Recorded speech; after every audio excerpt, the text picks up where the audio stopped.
obsessed with candy. Yeah. Or something. Don't listen to me. Doom, doom, doom, doom, It's all just doom. fucking weird. Doom, doom, doom, doom, doom, doom, doom, doom.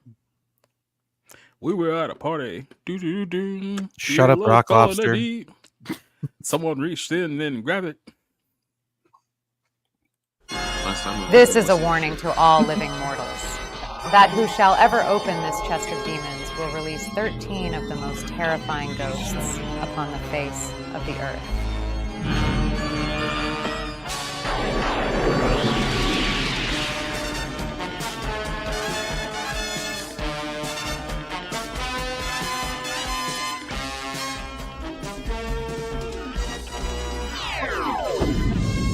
Okay, cut it. This isn't going to work. Let's try some nostalgia bait. It's kind of strange. You looking happily rain. I can't tell if you're in bed. Or have you picked your target yet? It's ending. Don't you dog bite? It's ending.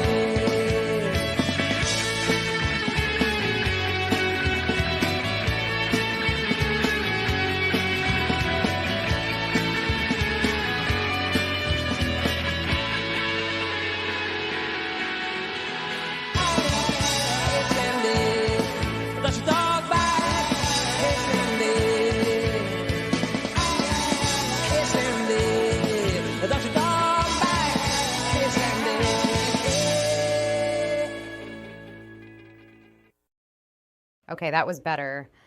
But let's try something a bit more cinematic. Hey, where my broken arrows at? They try to tell us we can't fly. Like we too broken or something. I mean, I'd rather let them know. Balls up. Hold up. My squad about to roll up. Hold up. My squad about to roll up. Broken arrow. Get them balls up. Get them balls up. Get them balls up. Get them balls up. Hold up. My squad about to roll up. Hold up. My squad about to roll up. All the way up. Get them balls all the way up. Get them balls all the way up. Get them balls all the way up. Get them balls all the way up. Broken arrows get bows up. Sometimes I pray with my nose up. Thinking about when the world crumbles and my whole squad just goes up. Ain't gotta worry, we straight like an arrow, yeah. Ain't gotta worry about faith, nope. I'm on that straight and the narrow, yeah. I just go straight like an arrow, yeah. Yeah, that's the shit I like. Let's start the Barroom podcast. Take it away, Jacob. We literally been spending the last 15 minutes before this stream started listening to the B-52s. It's stuck in our head now. It's all about fish and candy and lobsters. Like it's just weird. That's what happens when you're high on acid. Low tide. Hello, everyone. How are you guys doing? It is episode 117 of the Ballroom Podcast. We got some hot and spicy topics, and I got some hot and spicy guests. So let's go ahead and introduce everyone here tonight. Our good buddy Orange Hat joining us here. How you doing tonight, Orange? I'm doing fantastic. Just fucking fantastic. I'm a big green man on the intro. It would actually be funnier if you were like legitimately pouring alcohol as you were saying, "No, I'm fine. That's fantastic. I'm doing great." And everything's like, bottoms up. Joining us today, Besheveled Titans fan, Mr. Rob Motto. How's it going? Don't talk to me about the Tennessee Titans right now. Tennessee rebuilding mode, and at least Jacksonville is also 0-3, so that's really my only pleasure I'm getting right now. So, and they get Monday Night Football next week against a 2-less Dolphins team that they'll probably lose to. So, it's 3 weeks in, and I'm already like, okay, yep, this is what you love. Remember, this is what you waited all year for. So, super excited. But I did see the substance, which I'm really excited to talk about, which I'm sure grossed out a lot of people. But Yeah, The theme of the substance is going to play into a lot of our stories here tonight, so it'll be a common theme. And then also, funny enough, the Raiders absolutely got destroyed by the Panthers this weekend. Literally, Andy Dalton looked like Tom Brady for like 3 quarters. It made no sense whatsoever. Like, it was just, yeah, that's how everyone feels 3 weeks into the season. But someone who is not, the football fan is our good buddy Cider. How's it going tonight, Cider? Great. I found out that Ubisoft ran away from Japan earlier to this day, so I'm They feeling just pretty literally good. ran. Yeah, they did. They literally abandoned the Tokyo Game Show. They said, "We got to go, various reasons. See you later, guys. Next year, maybe. Bye." And that was it. It was just a quick line of text. They didn't say like somebody puked on everybody's clothes. They didn't come up with anything to say. They said various reasons, and they left.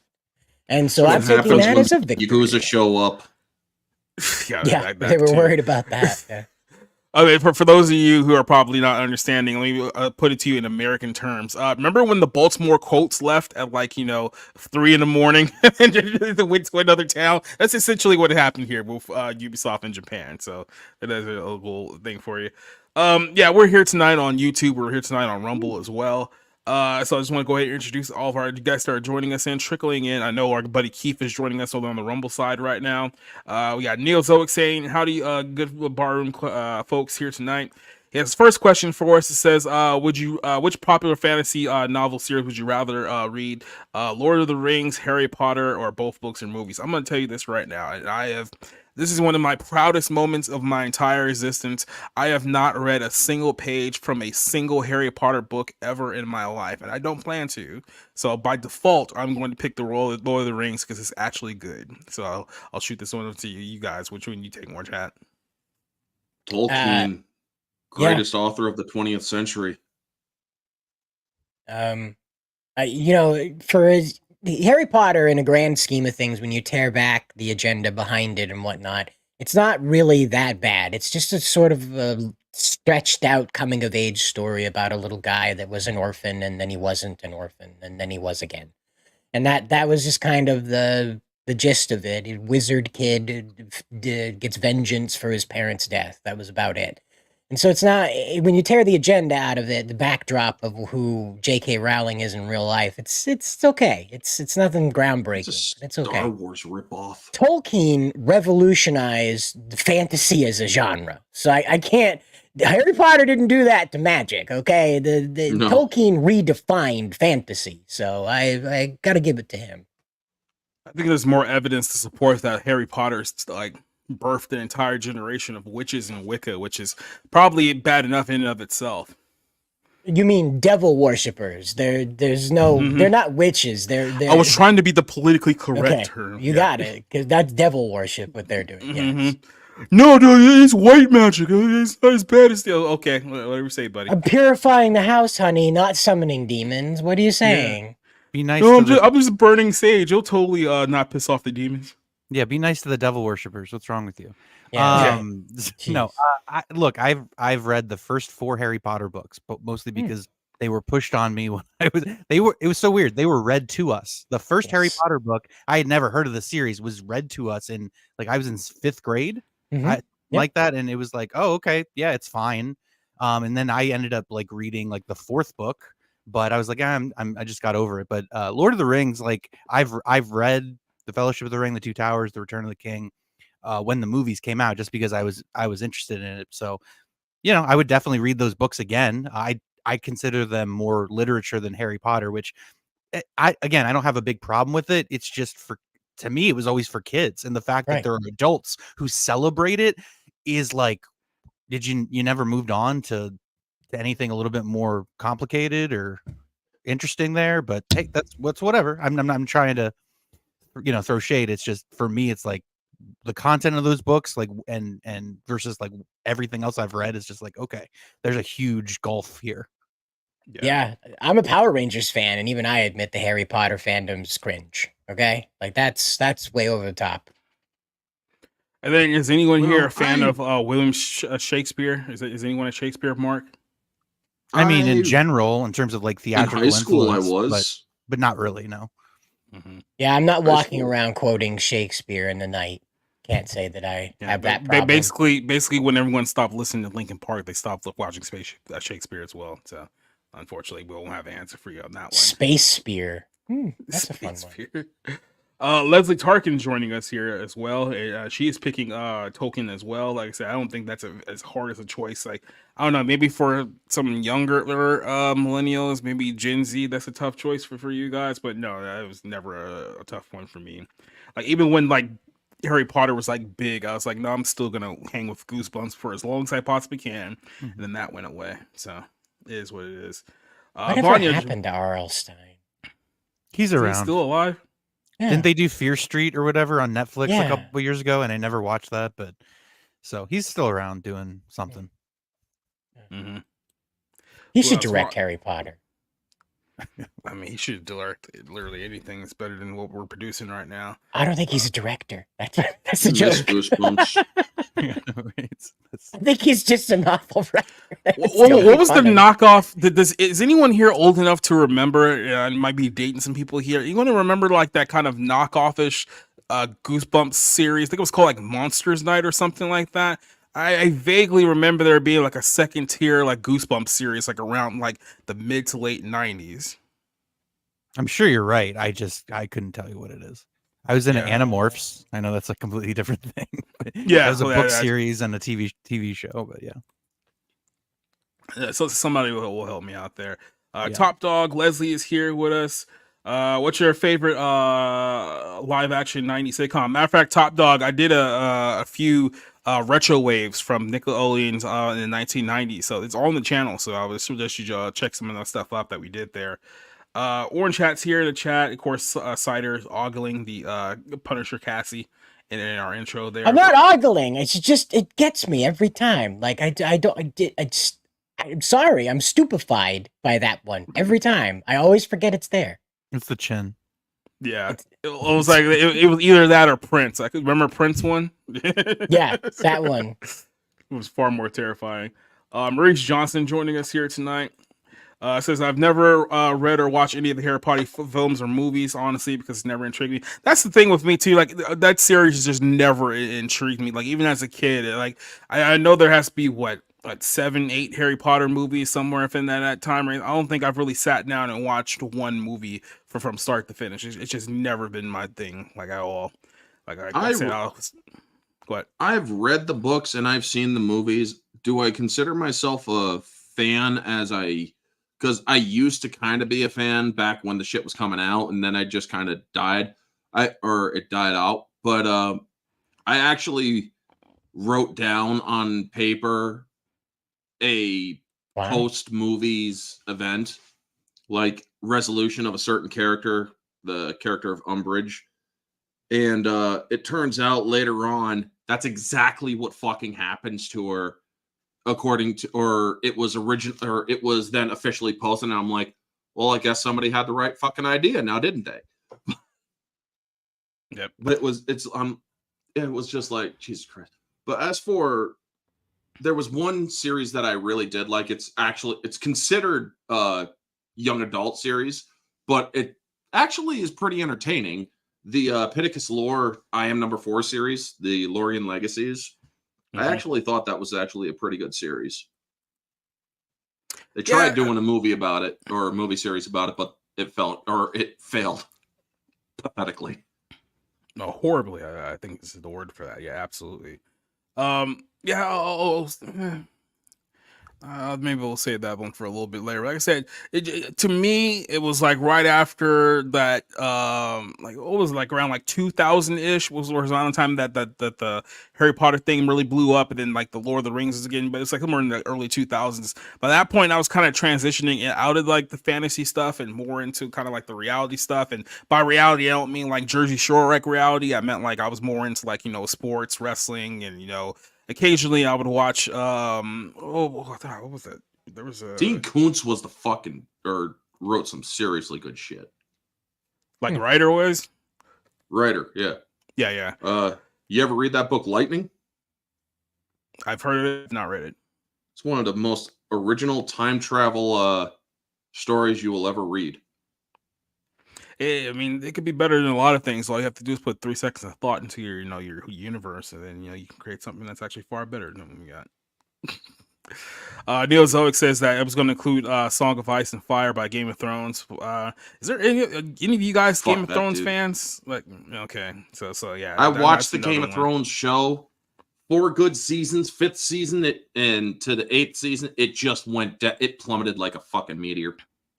Well, which once again just goes to show you just how good like Lord of the Rings is, because from a guy like me who like fantasy and that whole type of thing, like that little medieval Middle Earth type stuff, is not my bag at all. But like I said, that series was so good that it didn't matter if you were a fan or not. It was like you could just appreciate just the world building and the writing and everything that went into it. Game of Thrones was never really my thing. I was just like, okay, yeah, great, people bang all the time. I was like, that's not really my thing. There's not much to do, okay? Incest Like, and murder. there's strategize is and bang, all okay? it is. It's incest and murder. That's all fucking. Because good. baseball wasn't invented yet, so it's like you only had so much to do. When you're not strategizing, what is there to do? Seriously, there's no TV. There's no, I mean, you can train. You could. I mean, there's only so much you can do in a day. Okay, so gotta get in the good old exercise. Yeah. Cardio. Yep, the cardio. And then, Twilight, that was like almost exclusively like a young white girl thing, if we're being completely honest with ourselves. I fully admit that I've seen and read the Twilight shit. It was only out of curiosity, to be completely honest. It's like I've read that shit. It's like, why am I fucking doing this? Because there's nothing else out to fucking do. We're in a fucking recession. Who the fuck cares? Yeah, I was 18 when those books came out and the movie, and I knew it was a giant fad and like terrible garbage. So, but that's fine. Don't waste your time, Leslie. In fact, I'll save you the time. It sucks. I actually lived close to Forks, Washington. So, which is like, it's the rainiest. No, it's not. Olympia is where I lived was the rainiest, by the way. Not by much, but it actually beats it out. So it's just one of those things where I'm like, I'm annoyed that you exist. Please go away. Took the rain thing from us. But I've seen the first 2 movies of Twilight because my first fiance was obsessed with the series, and I can tell you the after movie effects of that were fantastic. But I specifically started dating my second fiance because she hated Twilight. So, yeah. That was all I needed, brother. Yeah, that got me through the door. You don't like sparkly vampires? All right, let's go to dinner. Yep.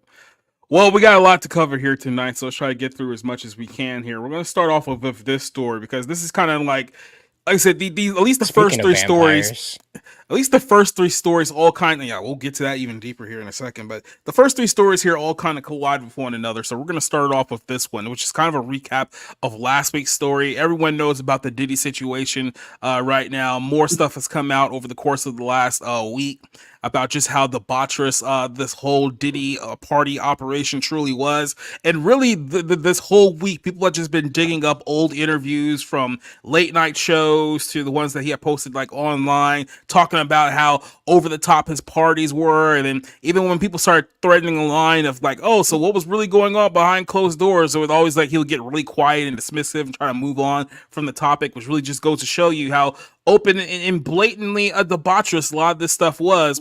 Well, now Kim Kardashian has been dragged into this, and now people are putting 2 and 2 together here that essentially Kim Kardashian is alleged to have a role similar than Janine Maxwell had with Jeffrey Epstein. Ghislaine, that was something on that line, but Ghislaine.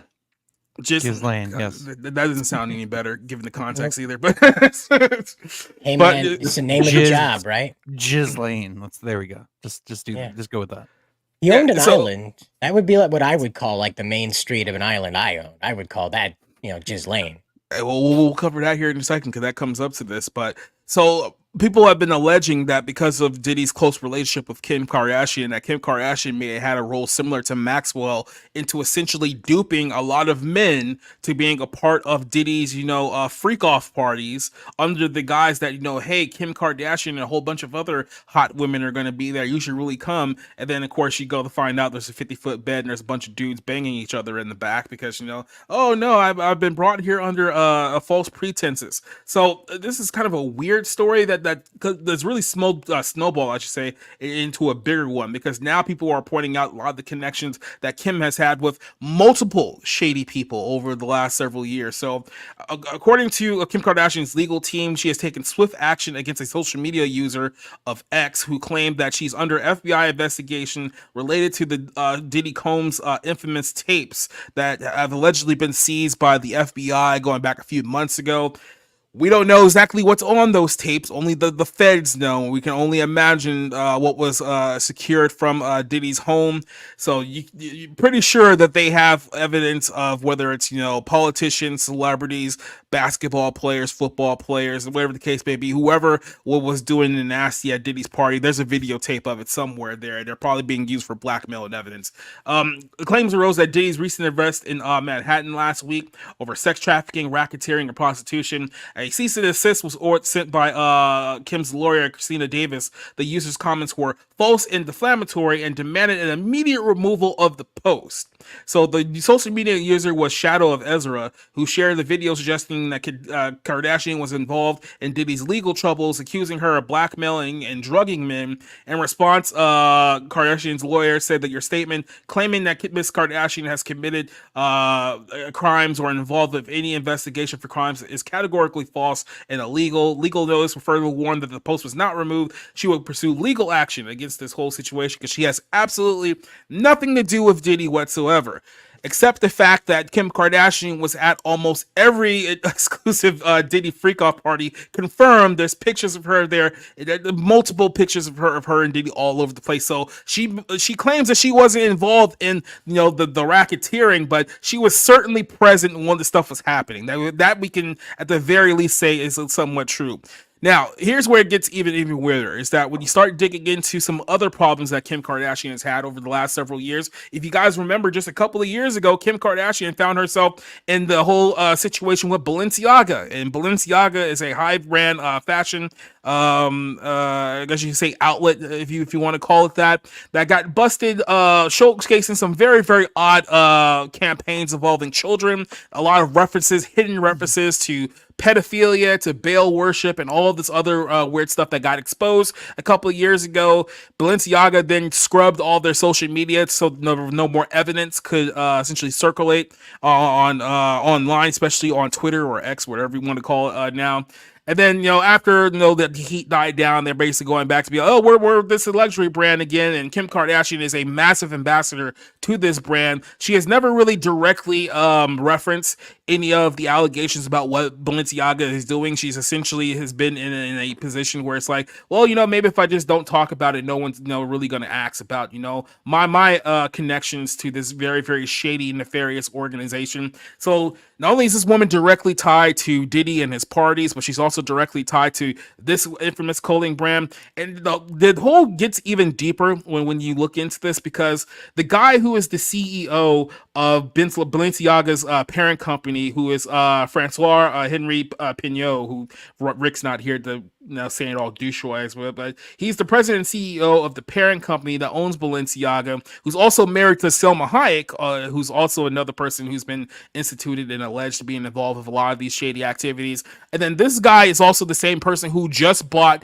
CAA last year for $7 billion, which means that he is now in control of the largest Hollywood talent agency in the business. Like, CAA is basically the top of the mountain in all of Hollywood. And all of these people who we're talking about in this story, everyone who's been allegedly involved in one thing or another, can all be traced back one way to another to CAA. So it's one of those situations that when you start peeling back the onion, you start thinking to yourself, just how deep does this thing really truly go? And that's not even as far as it goes into this story. I have a couple other interesting pictures of Kim Kardashian with some people who we've now exposed over the last several years to be very, very shady and sinister in and of itself. So, Orange, I'm going to start this one with you here. here real quick. What do you think of the Kim Kardashian's lawyer trying to essentially erase any or scrub any kind to what's the good word for this? Trying to scrub any kind of reference or allege that she might have been involved in the stuff that's going on with Diddy, the stuff that he's currently being investigated and possibly may be Epstein from in the next couple of weeks. What's your take on this? Only makes her look more guilty. I mean, this is also a woman that exploits slave labor in China. So, yeah. Kids and shoe factories. I actually am old enough to remember that whole spiel. But yes, I also do remember the Balenciaga stuff. We covered that. And as for this, it's like nothing surprises me anymore about Bubble Butt. Because honestly, I believe somebody, I think it was Chris Pratt in The Office, did a nice little joke about her having a comeback. But oh yeah, well, I remember. Yeah, I remember that joke. But as I said, the woman's she is a freak. I've seen her video, if you can even call it that. And I think everyone has at this point. It's been around forever. Ray J. Yeah, the Ray J one. And it's like people paid money for that. I mean, seriously, that's just pathetic. Somehow it made her a superstar. It's weird how that happens, right? Her mom didn't her mom so fucking negotiate this whole thing? That's the most embarrassing part of that. Was her mom negotiate her daughter to have a fucking sex tape with a rapper to get her to be famous? I know. That just shows you how twisted that family is. Yeah. And I mean, I don't have any. Oh, sorry. Go ahead, Cider. Well, I was just gonna say, so it's going around on the internet on X that Justin Bieber was had Diddy force himself on him, to put it the YouTube safest way. And apparently there was a movie made of this. There was a video made of this, and it's been a mystery as to who was operating the camera during this, because this wasn't a stationary tripod in the corner. So I now wonder who indeed was holding the camera. Probably J-Lo. I don't know. We've got Kim Kardashian at every one of these events, and I can't help but wonder, a lady that has that reputation must get around. Well, let me send you guys just a couple of other photos here of people who Kim Kardashian has known associations with. So here's a picture of Kim Kardashian with our favorite Marina Abramovich. If you guys remember that satanic witch, that the spirit cutting. Oh yeah. There's another thing regarding her too here in a second, which we'll get to, which I found very, very interesting. But here's Kim Kardashian with another demonic looking witch lady as well. This is Michelle Lamy, who's like another hit person in the fashion. That's a fucking Skyrim character. Right. Yeah, so this is a woman who's well known in the luxury elite fashion industry, along with her husband Rick Warren. It's weird how all of these entities seem to relate to the world of fashion, right? And isn't that weird? How you all noticed these, that, huh? It's almost as if there's a trend there. I mean, you know what we say about noticing trends. Noticing trends are bad. So here's another here's another photo here of Kim Kardashian with this ghoul. I think ghoul is probably the safest thing that I can call her. That's here on the YouTube. Whoa. Zoom out on that. What? Oh, what is she? No. Look at that. Hey, what is that? It's the substance, guys. Look, she's already bloating and because of the decay from the inside. The substance was a documentary, people. We'll get to that here in a second. Oh my god. That's what this looks like, though. Body horror.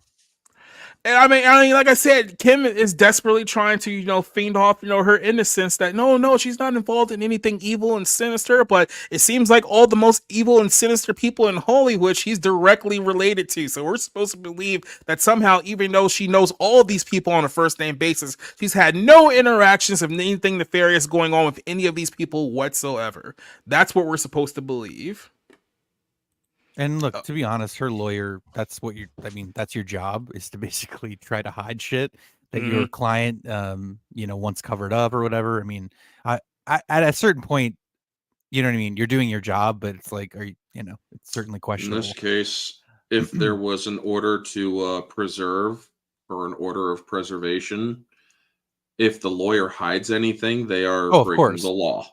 But there's also a lot of scumbag lawyers out there that are like that they'll just take the money and they're really good at what they do. So and just real quick, I want to say that the Justin Bieber thing I think was much later than when like J-Lo was hanging out with Diddy, because that was like late 90s, early 2000s, and then I think Justin Bieber didn't It's like like I think I was 2006. I think I was like 17, 18 when he was becoming famous and popular. So but there's all kinds of people that apparently that are willing to keep their lips shut about what they've seen, because these parties have been known about for a long time. And I always found it weird that there's always been whispers and rumors about, in general, the hip hop community, that there's a lot of weird homosexuality in like with the major players. And I was just like, where does that even come from? And certainly P. Diddy is big in that and big in those circles. So I have no idea, but just all this stuff coming out now is like, okay, it seems like a lot of people knew about this, and now that they've, for whatever reason, he didn't do something they wanted him to do. I have no idea, but it's super creepy that apparently people knew about this and just didn't say anything, and just to kind of reveal it at the right time. Well, it's like that time Eddie Murphy revealed to Seinfeld about, or was it somebody else anyway? I saw that video though. Yeah. About Sammy Davis Jr. being a Satanist. That was nuts. That was nuts. To be fair, that Sammy Davis Jr. being a Satanist has been a well-known secret forever. Like, he didn't technically reveal it, but everyone has known about that for forever, essentially. And it's one of those things that everyone knows, but everyone also tries to downplay, be like, well, yeah, sure, he was a Satanist for a little while, but I mean, he left it. That they claim he left it eventually, but it's like he was essentially a disciple of Anton LaVey. And if you want to get really deep into this rabbit hole, look at how many musicians, actors, people in Hollywood have all been influenced in some way, shape, or form by the teachings of Anton LaVey, who is a straight up devil worshipping Satanist. Like, not one of those in betweens, or it's like, oh, it's just like straight up devil worshipping Satanists.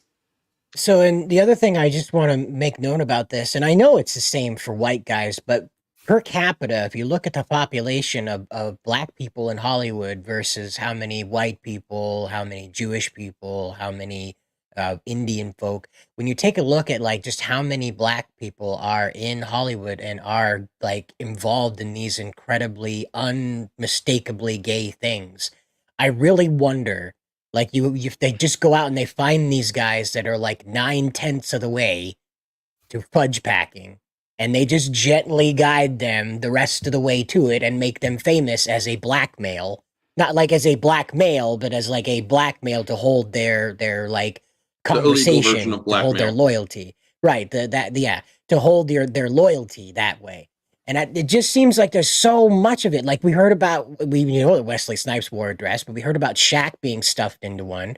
We heard about a bunch of other ones from Cat Williams, that they just have these stray Polaroid photo books full of black dudes wearing dresses in compromised positions and stuff. Mm-hmm. Terry Crews was out with his wife at an awards ceremony, and a man walked up and grabbed him by the ding dong. Yeah, and it's just... This thing has been going on like forever and ever for quite some time. And like I said, Cat Williams, and Cat Williams is another guy who's been trending again, because I think we even played his video last week about how he was straight up saying this is the stuff that happens at these parties like 20 years ago. And I think what happens is that they hear celebrities tell them these things, especially when it's on like, a Conan O'Brien show or like one of these late night shows, and everyone just laughs it up like it's just like one big joke. And then we've come to find out 5, 10, 15 years later, oh, I guess he wasn't joking. He was just straight up telling them exactly what he was doing behind closed doors, and we were the only ones who didn't actually listen. And I go back to, remember, was it Jim Carrey did this whole thing on Kimmel a few years ago, where he went on and basically said that, oh yeah, we're all in the Illuminati and we're basically here to deceive you and like ruin your lives and all this stuff, and everyone was all kind of like nervous laughing. It's like, oh, Jim's just being funny, ha ha ha. And then you can tell from like Kimmel's face that he wasn't really like all in on the joke. Did you know that apparently that was like a year before his girlfriend died of suicide? Weird. Yep. Yeah, it's almost like those things are related. Mm-hmm. Well, but I just want to. I know. I mean, I don't think this had anything to do with it. I think it was more his relationship to do with Jenny McCarthy. Remember, he was super anti-vax, and then he kind of like, but none of that came out during COVID, by the way. Yeah, Anyway. he shut up a lot during COVID, apparently. But Yeah, go ahead, Cider. But I just wanted to say, so part of your intros, consider going forward, as you see these clips of Diddy, download them where he's saying weird things, and then cut out the parts from that rapper video where they're confessing to the crimes. Cut out the rapper parts and just put in the reaction of the recording guys, where they're like pulling their headphones down, like, you know, like being in shock, you know. So that's every time Diddy's confessing, saying like his parties are really crazy. You got one of those guys like, the fuck are you talking about? You know, like shut up, man, cut it. You know, that's what I do. Stop already. But yeah, this is actually, excuse me. This is actually no different than the Disney stuff that I reported on a while back ago. I mean, Disney also has these kind of parties where they will seduce kids who are in their entertainment venues. This kid music group that was big back in the 2010s. Well, back in like 2014, this woman slept with a kid, and these guys were having this kid sleep with adults. And instead of Disney reporting the person, they transferred her to another division outside of talent agency. And it's like, this is absolute freaking evil. You guys are raping kids, and then you are, instead of turning the people in, you are protecting them. That video is my second highest viewed video on my channel, and it's 5 years old. It was back from 2019. And so I just find it extremely odd that it's taken this long for Diddy to base. It's like, are you people really that surprised that Diddy is a part of this? I mean, Diddy is doing his own thing, doesn't even need Disney to do it. But going back to J-Lo for a second, it's being speculated that J-Lo is laying low, and a lot of people are kind of worried because apparently there is a video of her out there. There's a lot of people who are very compromising now because position. essentially there's a lot of people who are laying low right now because essentially they're all waiting for a shoe to drop before it's safe to come out, because if they come out and say anything incriminating, it's not going to look very good on them. So like I said, I think the domino that is going to fall here is that, you know, Diddy succumbing to you know, an unfortunate, you know, situation here. I'm waiting for him to be Epsteined. Yeah, I was gonna say, did you see Pink and Usher deleting all their tweets? I'm just like, what the fuck? It's like that's Usher. And that's then not Usher what tried you're to supposed claim, to do oh, if you don't want people to be suspicious, by the way. Yeah, and then Usher tried to claim, oh, I just got hacked. You guys ran with it. Ha, ha, ha. It's like, yeah, okay. It's like, dude, no. Hackers don't erase your shit. Hackers leak your shit. Yep. So here's, so you're not you want to go to anyone there. So you guys want to go to another little wild rabbit hole here. Some of you guys may have remembered this, but earlier this year, Kim Kardashian had a little unfortunate incident with one of her hands. Basically had an incident that most people claimed, and this is only a theory that I heard, that most people claimed is that she basically got her hand caught in the door of a Cybertruck, one of Elon Musk's trucks. So this was her, I think, back in like either June or July, where she's have her hand all bandaged up, and it's like, oh, it was the truck that did it. Oh, this is so terrible and whatnot. As this picture went viral, however, somebody alluded that maybe there's something actually else going on here, that it wasn't actually her. She got her hand caught in a Cybertruck. Now, if you guys remember, I just showed you guys a photo of her and Marina Abramovich, the satanic witch, who clearly these two know each other. So if you guys recall one of her art exhibits, we'll just call it that because that's what she tries to call it. Let's go ahead and just read this right here for a second. Is it still up here? Let me see. Let me make sure this is the right photo, because I want to put something questionable up there. If it's not there, nope, it's here. There we go. All right. So Here's one of Marina Ivanovich's art exhibits here with a very direct instruction here, what I find very, very interesting. It says, with a sharp knife, cut deeply into the middle finger of your left hand and eat the pain. So people saw this and made the illusion here, like, wait a second. So if you go back to the Kim Kardashian hand video here, and it was in fact the middle finger of her left hand, and she even did an episode of Keeping Up with the Kardashians on this to confirm it was the middle finger on her left hand as well. And people started thinking to themselves, is that actually something else going on here? That was kind of, she's trying to make it seem like the accident was caused by something else, but was there actually some kind of ritual going on here behind the scenes? And if you want to go into an even deeper rabbit hole here, go back and look at some celebrities who have confirmed connections with Marina Ivanovic. This is not someone that's like, oh, they don't know this woman. They've never heard no pictures and photos and everything, even at her events. And they all have similar bandages on their right hand. Their left hand and their middle finger. So just thought that was a little interesting note to put in here. Maybe perhaps it's nothing, but perhaps it's absolutely nothing. But I just think that with all the connections here, with all of these people who are not supposed to know about, I just think it's very, very interesting that,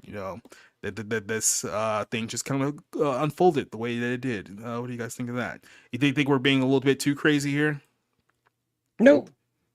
Mm-hmm.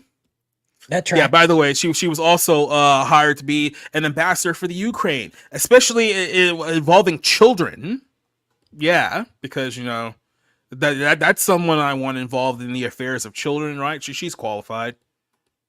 I don't really necessarily believe in I don't know what you'd call them, the religious or spiritual connotations of this, but this woman creeps me out. Like the fact that she's connected to all these powerful people, and she's the fucking owner of Balenciaga. I don't even understand like how she's associated with Balenciaga. Who, Kim? Which is the Maria Abramovich or whatever. Like, well, Marina Abramovich, she does her own weird stuff like behind the scenes. Like she'll do like these weird spirit cooking rituals, and we showed pictures of her doing like one which had like was it simulated cannibalism, and there's literally pictures and videos of her where people like Lady Gaga, Jay-Z, Gwen Stefani, Will Ferrell, Kim Kardashian, obviously. Like it's a massive rabbit hole when it comes to this woman, and we only know her name thanks to the WikiLeaks that happened a few years ago, because John Podesta apparently had a direct contact with her and Hillary Clinton. And John Podesta is one of those people, if you go search videos of him online, he has a picture of him with one of his middle finger bandage on his left hand as well. So that guy's a creep. By the way, John Podesta is like, I don't know if it's confirmed, but there's enough smoke there where it's like that guy is involved in some really creepy shit. So all these people, but this is what I'm saying. I don't, I'm not even necessarily like 100% with your worldview, and these people creep me out, and I don't want anybody that's associating with them is probably associating with them for nefarious reasons. So I just, I kind of leave it at that, but all this stuff is disturbing when you add it up together. And I was saying this this is about the 2020 election, is that, it's largely circumstantial evidence, but the amount of circumstantial evidence is alarming. It just keeps adding up to the point where it's like, okay, this is probably true. I'm gonna go bury my head in the sand. You know what it's like, though? It's like, let's say we were police officers for him, or investigators, detectives. Let's say that we're that, and we're investigating like a drug cartel, and we're trying to figure out who's the guy on top, who's the head of the table, right? And we start putting a picture on the walls together, all the known associates, and we start seeing it's like, well, this person has a picture with this person. He was seen at this person at 6 p.m. He was seen with this person. So you would come to the realization at a certain point, it's like, hey, this person right here has somehow been involved with every single person on our chart here. He may have a key role in this investigation. That's how police work typically goes. Like, I know I'm not a cop, but I know that's usually how detective work goes. So when we do that with the celebrities and politicians and these famous athletes and whatever the case may be, we come to similar conclusion, but then all of a sudden it's like, we can't go too far because, I don't know, rules, conspiracy theory, like, hey, we don't want to end up like Trevor Moore, right? So let's just all stay quiet about the whole thing, even though we know what's actually going on. So final thoughts about this story, this new development here before we move on to our next one. Burn it all down, Diddy. Burn it all down. Watch Zoolander sometime from like a non-comedic perspective, and it actually gets kind of creepy. It's just like, no, there are people that are absolutely like controlled and who get, it might not be as extreme as MK Ultra male models being assassins, but seriously, like this, I mean, and that is obviously for comedic effect. It's kind of funny, but these people have access to the most like elite areas. They're connected to people. They're stupid. They can be easily controlled through sex and drugs. So it's like I don't think it's that strange anymore to think that that's possible. Yeah, I think it's kind of in your face now. It's like one thing I will say about it is that, if you had presented this idea of, all these people being connected and some evil, sinister stuff, maybe about 20 years ago, no one really believed you. Because at the time, 20 years ago, unless you were, someone who was putting like all of these, video interviews and photos and all the stuff together, there just wasn't enough evidence for anyone to really truly believe you. But now we're seeing all this stuff come apart very, very quickly in real time. And like I said, it's getting to the point where as much as they try, they're not going to be able to contain the lie anymore. It's like I said, the John Podesta emails, kind of like the first domino. Then we had the Harvey Weinstein. Then we had the Jeffrey Epstein. And now we have the Diddy situation. And now it's like all these names that the public weren't supposed to know about. Now all of a sudden they're just everywhere. You can't not see it anymore. Like, so no one was supposed to know Marina Ivanovich's name 8 years ago. No one was supposed to know who this Michelle Lemmy person was. Like, no one was supposed to know these names and know these personalities. Now we know who they are and we know who they're associated with. So now you have to look at the entire industry under a completely different light than you did before. So, but with that said, we're going to keep this show rolling here with Shady Hollywood, because Demi Lovato is doing a project right now with Hulu called Child Star. And I just want to show this photo here for a second, because there was a premiere for this thing, I think a couple of days ago. I think it was like 4 days ago. And you see a photo here of all of these personalities. You probably don't know them. I'm just going to name them off to you. This is Allison Stoner. If you guys don't recall Allison Stoner, she was the little white girl in all the Missy Elliott videos like 20 years ago. So if you're a Missy Elliott fan, you may... She was a token white girl? Yes, exactly. Well, we'll get to her here in a second. The one next to her was a JoJo Swasa or whatever her fucking name is. Yeah, I've no recollection of this chick outside. I know that a few years ago she was very, very big with young girls, especially around that Nickelodeon. Did you play the violin? Who knows? She's so annoying. She's like a gay pop star, and she's like everywhere, and she's trying even her fans are making fun of her for trying to go like bad girl, and it's just her in like goth makeup. So it's because it's so embarrassing. But we'll get to her here in a second. Demi Lovato, we all know everything about Demi Lovato now. I mean, this is the girl who almost OD'd on heroin a few years ago, turned non-binary, started talking to aliens and demons and stuff like that. So things haven't exactly gone well with her. Missed that last part. Which one? The aliens and the demons part. That I missed. Oh yeah, you didn't know that like 4 years ago she had a show where she was literally trying to ghost hunt and contact aliens, and then she went on this whole thing about how she's come in contact with aliens, which are probably demons, all things considered. It was a whole thing. He was a man eater. Shut up. And then we have Raven Simone here, who That's Raven. Raven Simone's been through a lot. Let's just put it that way. And she's openly gay now. She's an openly gay relationship. So where's Raven? Cool. Huh? Where's Oh, that's her on the right. Yeah, she's the one on the far right. She looks so old. She looks like and she's not even 40 yet. I don't think she is 40 yet, is she? Like maybe she's close, but I don't think she's that old. But she looks almost like Whoopi Goldberg now. Like 30 years. Holy fuck, she looks like she's in her 70s with that shit. She's 38, so she's only like a couple of years older than me. She's younger than me. And she looks like she's twice as old as me. Holy but fuck. These are so Demi Lovato is part of this project talking about child stars, and she brought in a whole bunch of people who were associated with obviously Nickelodeon, the Disney Channel, the two major networks that are mostly associated with child stars up and coming in the industry. And what I took away from this documentary, from all these people coming together, is that we're seeing the fruits now of exactly what Nickelodeon and Disney have been doing to these kids for well over 20 years now. Like I know like these kids have only been around like roughly a couple of decades, but if you guys remember earlier this year, there was a little series called, was it Quiet on the Set, which was investigating a lot of the allegations against Dan Snyder, who's been alleged of doing some very nefarious stuff with children. It's weird how it seems like everyone's being alleged of doing nefarious stuff with children, yet no one wants to come to the conclusion that Hollywood is a breeding ground for people doing nefarious stuff with kids. It's weird. But why? Why? It's because over the last few years they got rid of the expiration date for those charges. Oh yeah.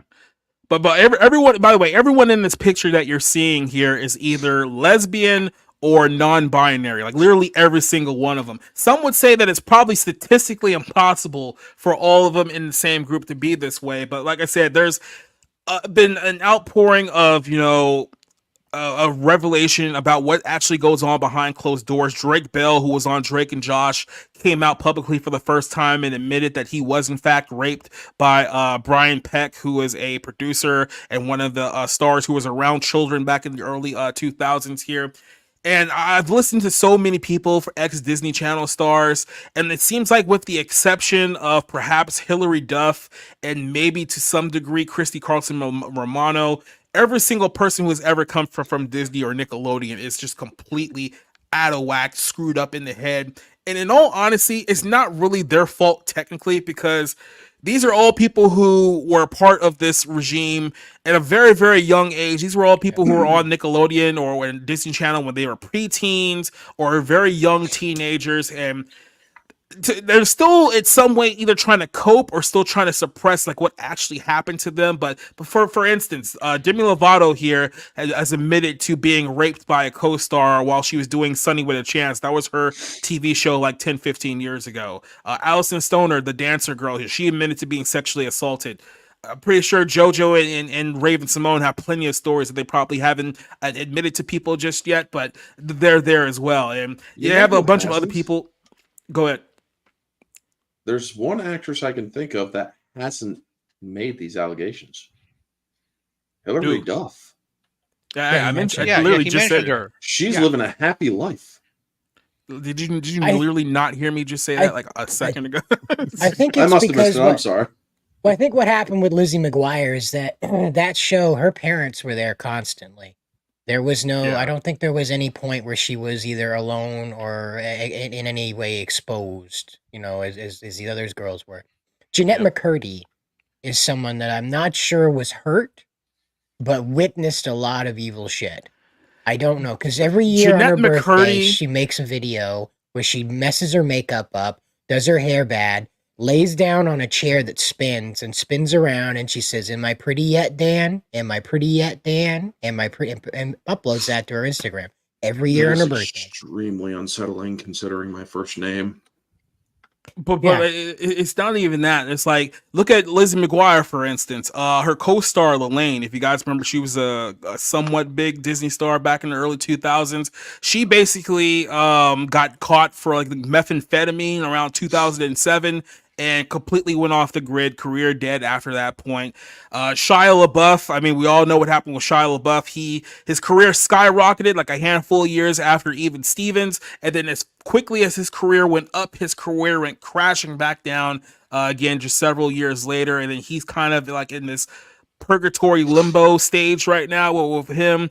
Another person you can bring up, Lindsay Lohan. Lindsay Lohan, another person who 2004, her career was skyrocketing on the rise, and then the drugs and the abuse got to her, and then she went completely off the cuckoo's nest. And it's like, at some point, and this is just a handful of names I can think of. Like there's more than more that we can bring up here just from these two networks. But at some point, when these many people, especially girls, I know that guys are involved here too. We just talked about Drake Bell, but when so many of these young kids are being physically abused, emotionally abused, sexually abused, and they're all under one umbrella, whether it's the Disney Channel or Nickelodeon. At some point, someone's going to have to be like, I think there's a pattern here, and I think that there's something wrong, yet no one ever wants to come to that conclusion. So what happens is that all we do is bring in more children to be a part of these shows, just so 20 years from now, those kids end up exactly like these kids, because no one wants to see that there's a clear problem going on here with children's entertainment, especially around that era of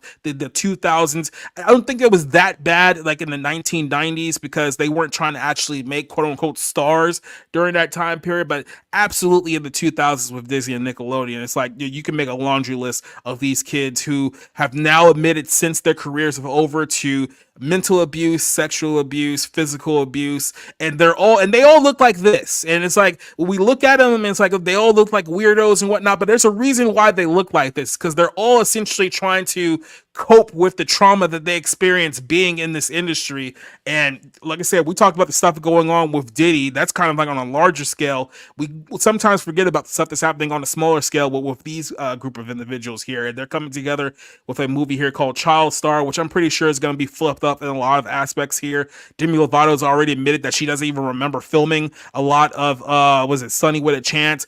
Could be the drugs, could be a coping with assault, could be a number of things here, but this is just another example of, yeah, something is clearly going on here in this town and not that many people really want to inquire about it. So I'll go ahead and shoot this one back up with Cider here, since Cider all of a sudden is the man on top here. What is your take on just kind of the state of Nickelodeon Disney? And like I said, I'm pretty sure you mentioned this before, how you weren't really raised on television or whatnot, but even if you was, do you think that this will kind of change your view on, like I said, these type of shows and how everyone's turned out since? Hey man, I mentioned Jeanette McCurdy, but I'll even though he's passed, I'll mention the actor from the famous Jet Jackson. Yeah. Now I remember that guy having a real hard time after that show ended. So I imagine that some really sideways stuff happened to him. All right. Yeah. And we know what happened to Britney. It's pretty obvious what happened to Britney. And what didn't happen is probably a shorter list. So I 1000% believe that these are machines, just like the fashion industry, designed to take in decent people, exploit their desire to be famous and important, and then warp them into sex dolls, basically. That's, you hear about every young guy that works with Bryan Singer having a very strange experience at boyfriend parties. So it's not like it's just limited to girls. It's just the boys, as usual, don't talk about it. It just real quick. It's always the parties. You ever know? It's always the parties where there are these things like go on here, and it's like people think like, oh, parties are just a place where you go listen to some music, talk to some friends, you have a couple of drinks. Like apparently that's not the parties that are going on in Hollywood. Yeah, right. But yeah, but that's just apparently it, that's just it, is that where else are you going to be able to peer pressure these kids into going against everything their parents have taught them at a party? And you have them among like these people they've grown up admiring and perhaps want to impress, and then you have them drinking in front of them. They go, oh, wow, yes, I should also have a whiskey even though I'm 12. Mm-hmm. And meanwhile, they have like every kind of cocktail, sedative, and aphrodisiac stuffed into that whiskey. So that kid just even whiffs that stuff and they're screwed. Yeah. And like I say, it feels like it's happening at a much higher rate than like before. Cause I mean, you've always had like, actors who were kind of quote unquote problems, right? Whether they couldn't get their life together due to like drugs or alcohol. Like they've always been, it's not exactly RDJ, like I said, Winona Ryder. There's a number of people you can talk there. Mm-hmm. I wonder. Exactly. I wonder what was going on there. But like some of these names that people are even throwing up in the chat, like Bella Thorne is another one from, I believe, Disney Channel, who admitted to being sexually assaulted as well. And she's coping mentally. We were almost going to bring up Frankie Muniz here last week's show, but he's completely left Hollywood for the most part. He's a NASCAR driver now, so he doesn't even live in LA anymore. I think he lives in Arizona at the moment. And there's another Disney star, some of you guys may not remember, but he was on the show called The Jersey. I think it was around the same time that the Jet Jackson was on the Disney Channel, called Michael Galliotta, and he was the kid who played Nick on the show, and he died about almost 9 years ago now, and they alleged that his death was probably caused by alcoholism, which was led to like a number of health problems them. So it's like, yeah, we're at the point here where our generation of Disney Channel seems to have a body count. And if it doesn't have a body count, there's a whole lot of just completely broken, traumatized people that are also attached with this. Like I said, in just a short period of time, which just makes it seem like what was actually going on behind closed doors. Like everyone remembers all these shows and they still probably like all these shows, but behind closed doors is like, it seems like everything was falling apart. Amanda Bynes is probably the most screwed up of them all. Yeah. I have never seen someone so destroyed as that girl. And we found out through the Pedowood documentaries done on YouTube, not the ones that went mainstream. But those documentaries revealed that Schneider had forced her to have 3 abortions before she was 16. Yep. And I mean, what? Yeah, I knew. No. Police She was custody. screwed up. I had no idea. I had no idea about those details. Yeah, because I remember like her and like I said, the girl I just mentioned, Elaine, where they were involved in a project with Emma A. What was it, that movie? Easy A. That's the name of the project. Right? Emma Stone was the other one who was in that trio as well. And then you also have to look at not only just Amanda Bynes. There was another girl. Just blank on her name, but she was another one that was involved. Oh, what's her name? Jamie Lee, Brittany's sister. Jamie Lynn. Yeah, Jamie Lee Spears. Lynn.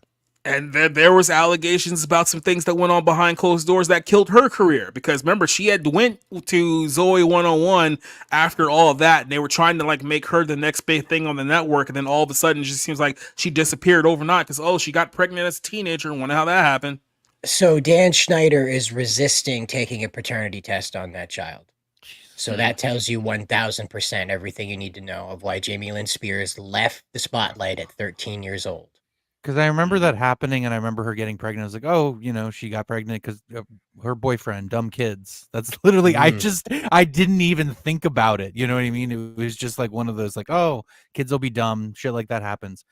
So this shit is, it's unbelievably unsettling because it's like, I've heard stories that I genuinely believe, where the Bryan Singer party, like that type of event, it's literally, and not exaggerating, hundreds of young guys without their shirt on, just hanging out, doing drugs.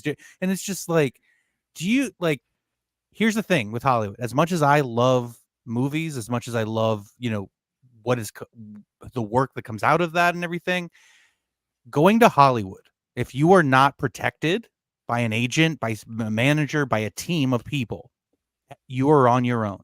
You are on your own. I'm not saying that there aren't aspiring screenwriters, aspiring actors who go up to directors and say, hey, I'll fuck you if you give me a part. Like that absolutely exists. But hearing all of these, all of these stories, all of these, firsthand, secondhand accounts of kids being targeted time after time. I don't know if it's a Nickelodeon Disney problem. I don't know if it's an industry-wide problem, which again, there's a reason why I don't know what it is, shy away from children's entertainment. There's always been that creepy, weird underlying, like, okay, is there something weird going on here? Because it has happened in the past. And I'm sure that's just my sensitivity to not wanting that to be the case. But at some point you have to really look at this stuff and be like, okay, these people that only make a career making children's entertainment, that's weird. Okay. And look, maybe I'm wrong, when it comes to that, but it gives me the creeps. I don't know what it is. It just gives me a really weird, strange vibe. Don't feel bad, dude. It went over all of our heads. There's one early episode of the Amanda Bynes show, the Amanda Show, where she is sitting in a bikini in a hot tub. She's like 14 years old at this time, 15 years old at the time. Dan Schneider is fully dressed and he is submerged in the hot tub right next to her. Mm-hmm. And she is explaining how he controls everything in her life and that he is writing the words that she's speaking right now. And he's going, yes, that's exactly right, Amanda. You are mine. Nickelodeon said so. Yep. And it's right there in front of us. And we just thought, aha, that's quirky. That's dumb. That's just the guy. That's Amanda. She's so funny. Bring in the dancing lobsters. And now we know. A bit And like, that's the thing, that's though, how like they did hiding it. in plain sight. That's how But- they did it. Because the way that, or by doing these things, by admitting them outright, you are basically putting people at ease, thinking, "Oh, they must be joking," because there's no way they would be telling the truth. Because it's insane if they are actually doing that. He got That's- away with we're asking expecting fans of the iCarly show to send pictures of their feet to him on Twitter. Nobody on No. Twitter working for Twitter was like, wait a minute. Back then, that was the mindset. People wouldn't dare believe that these people were actually admitting to crimes.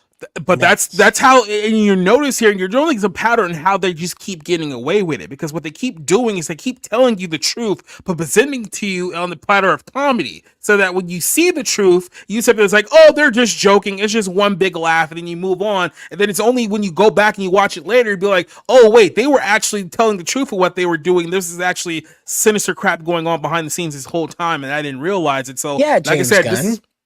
yeah, James Gunn, right? But not just him. I mean, like I said, Diddy, this whole situation is going on right now, and it's not just him, it's so many other people.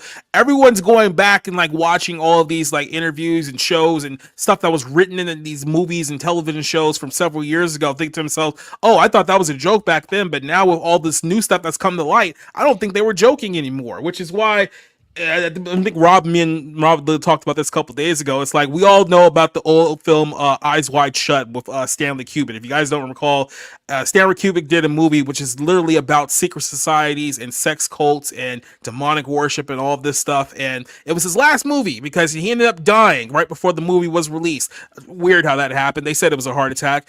And then it was also rumored that about 21 to 30 minutes of footage from the film was essentially cut and deleted and never saw the light of day. So you go back and watch that movie, understand that there's probably about 30 minutes worth of footage that you never even saw that was probably way worse than what was actually going on there. So now I have to think to myself, it's like, okay, was this just all entertainment, or was Stanley trying to tell us something? Is that why he's no longer with us? That last half hour, I promise you, is full of symbolism to the point where they couldn't explain it. Harvey had a very unique way of being able to show you a full picture and you playing Where's Waldo with all the symbolism with it. And I guarantee you that half hour that's cut is full of stuff that just plainly points out they're fucking kids, guys. They're fucking kids. You know, it just plainly points that out, but they can't, they have to cut it out completely. And in all honesty, because if you really get deep into these type of circles, them having sex with kids is probably the best case scenario to what they probably are also doing behind closed doors with children. But we here's the find out thing. that Diddy was worse than Epstein is what people are saying now. Yeah. But just as an aside real quick, and I personally love that movie because it terrifies me. It absolutely creeps me out. The most fucked up thing isn't even the secret society party, sex parties, because like everybody is a consenting adult technically there. It's the girl in the shop where he goes to get the costume, played by Lily Sobieski. It's where you're getting like this vibe of, no, this guy sells his daughter as long as the price is right. You know, he doesn't care. It's not about, you know, doing the right thing. It's everything has this price. Everything is negotiable. Everything is your own morals, your own. It's a really fucking creepy movie. And it has this consistent score, like piano note that it keeps coming back to. Watch that movie if you haven't. I think it's one of them. It is one of the most like unsettling movies I have ever seen. It teaches us that Hollywood is a living organism, that it is not just the rich that do this. It is an entire machine that runs from the gutters to the tippity tops of Beverly Hills.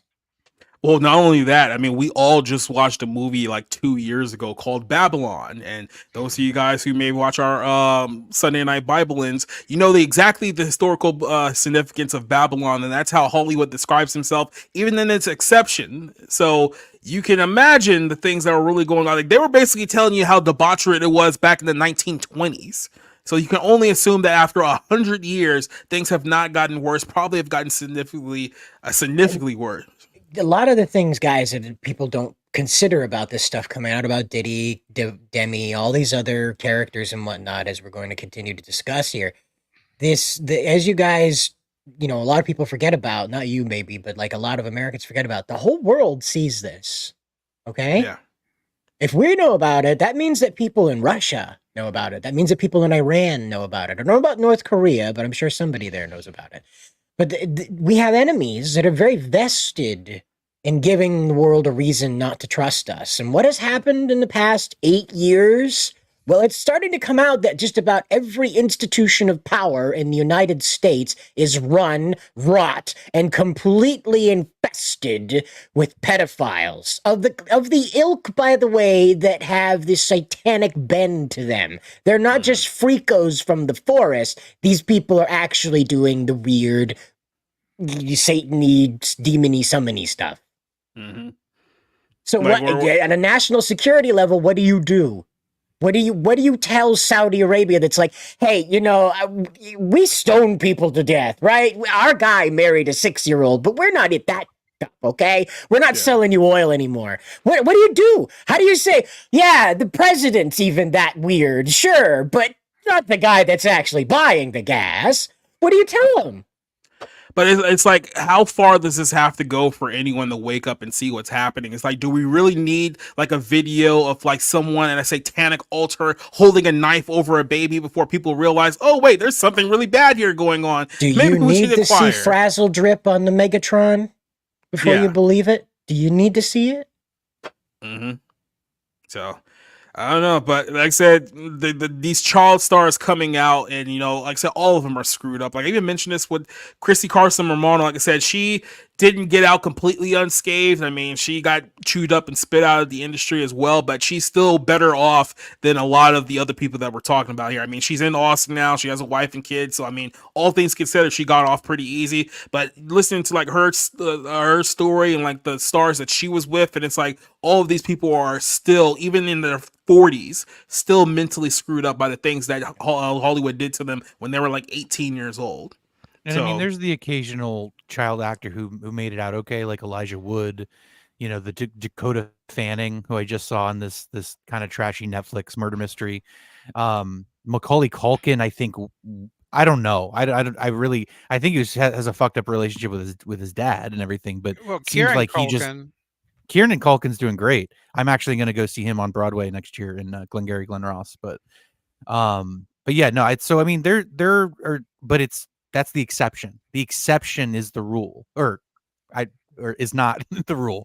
It's like, most child actors are fucked up, even if they just don't do it as adults or leave the industry. There seems to be, these residual effects years after. What exactly do these producers tell the parent and or guardian for their minors? Just I wouldn't leave my son or daughter anywhere near any of these people. If you watch the Quiet on Set, I think when Drake Bell was, because Drake Bell's dad was pretty close to the set for the most part, and then what happened is that the pedophile Brian Peck and people who were close to Brian started putting a wedge between Drake and his dad to make it seem like that, Brian was more trustworthy than Drake. Basically put him in the position was like, well, your dad's actually like hurting your career by doing this, and this, I'm trying to help you out over here because we're all essentially brainwashing, gaslighting, whatever you want to do. And grooming. That's one of the tactics that they'll use. If the parent is there, they'll try to wedge a difference between, the parent and the child so they can get easier access to the kid. I mean, this is how sick these people actually are, and those are just the ones where the parents are actually there. You can imagine when the parents are just completely out of the picture. I mean, this dude was probably already like 40 years old doing parties with like young preteens. It's like no one else saw this to be weird. No one else saw that, hey, this is probably wrong. It's a shame because the laws about child actors working on set are pretty strict, and you can only work them for a certain number of hours. You have to give them time to go to school or to have some education. You have those regulations, but the actual protection of minors and minor performers when it comes to having predators around them, it seems shockingly lax, or many people would believe intentional, to where you want them to be alone. I would not want to leave my child alone at any time with people. And in all honesty, at this point in time, I wouldn't want my child anywhere remotely near the city of Los Angeles at this point, because like I said, on a level where we're talking about preteens and kids and teenagers, you're going to end up on one of these shady Nickelodeon Disney back shows that has a clear-cut history of wrongdoing with kids. And then even if you're an adult, even if you somehow bypass that children era, then you have to deal with people like Diddy or Jeffrey Epstein or whoever else is on top, right? So it's like there's no actual safety anywhere in Hollywood. So it's like, look, if you have some kind of dream of fame and connections, you might just want to, I don't know, as the kids say, learn the code, bro, because you're probably better off mentally coding than doing whatever it is in Hollywood at this point. We're far removed from the time of the original Mickey Mouse Club, where it was seen as very wholesome and sweet and innocent, and even the new Mickey Mouse Club as some performers who have gone on to reasonably good careers and some who have been highly troubled. And then now we've got people like, Hannah Montana twerking there, leaving people aghast. And that's mild now that you think about it. I don't even know if Miley Cyrus is even 30 years old yet, but she sounds like she's been smoking for 50 years. Like, that's how bad off she is. And who knows, maybe she's involved in some of this wicked stuff too. So, but with that said, we're going to keep this gravy train rolling with more Hollywood is bad stuff with our film review of the night. Let's talk about The Substance.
So this is a film that I think we talked about here like a week ago, because it was one of those films where the trailer was so weird and intriguing that it can go several ways. So it's like, okay, this is definitely one that we were actually looking forward to, because let's be very honest here, there hasn't been very many films that we've generally looked forward to this year. There's been some good ones, but I mean, actually excited and hyped for. Nobody was exactly looking forward to I Am Racist or Am I Racist? Come on, people.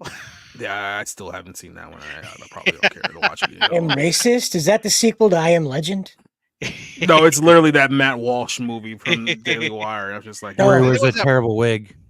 Yeah, and there was that latest God is Dead movie. Wow. Yeah, not at all.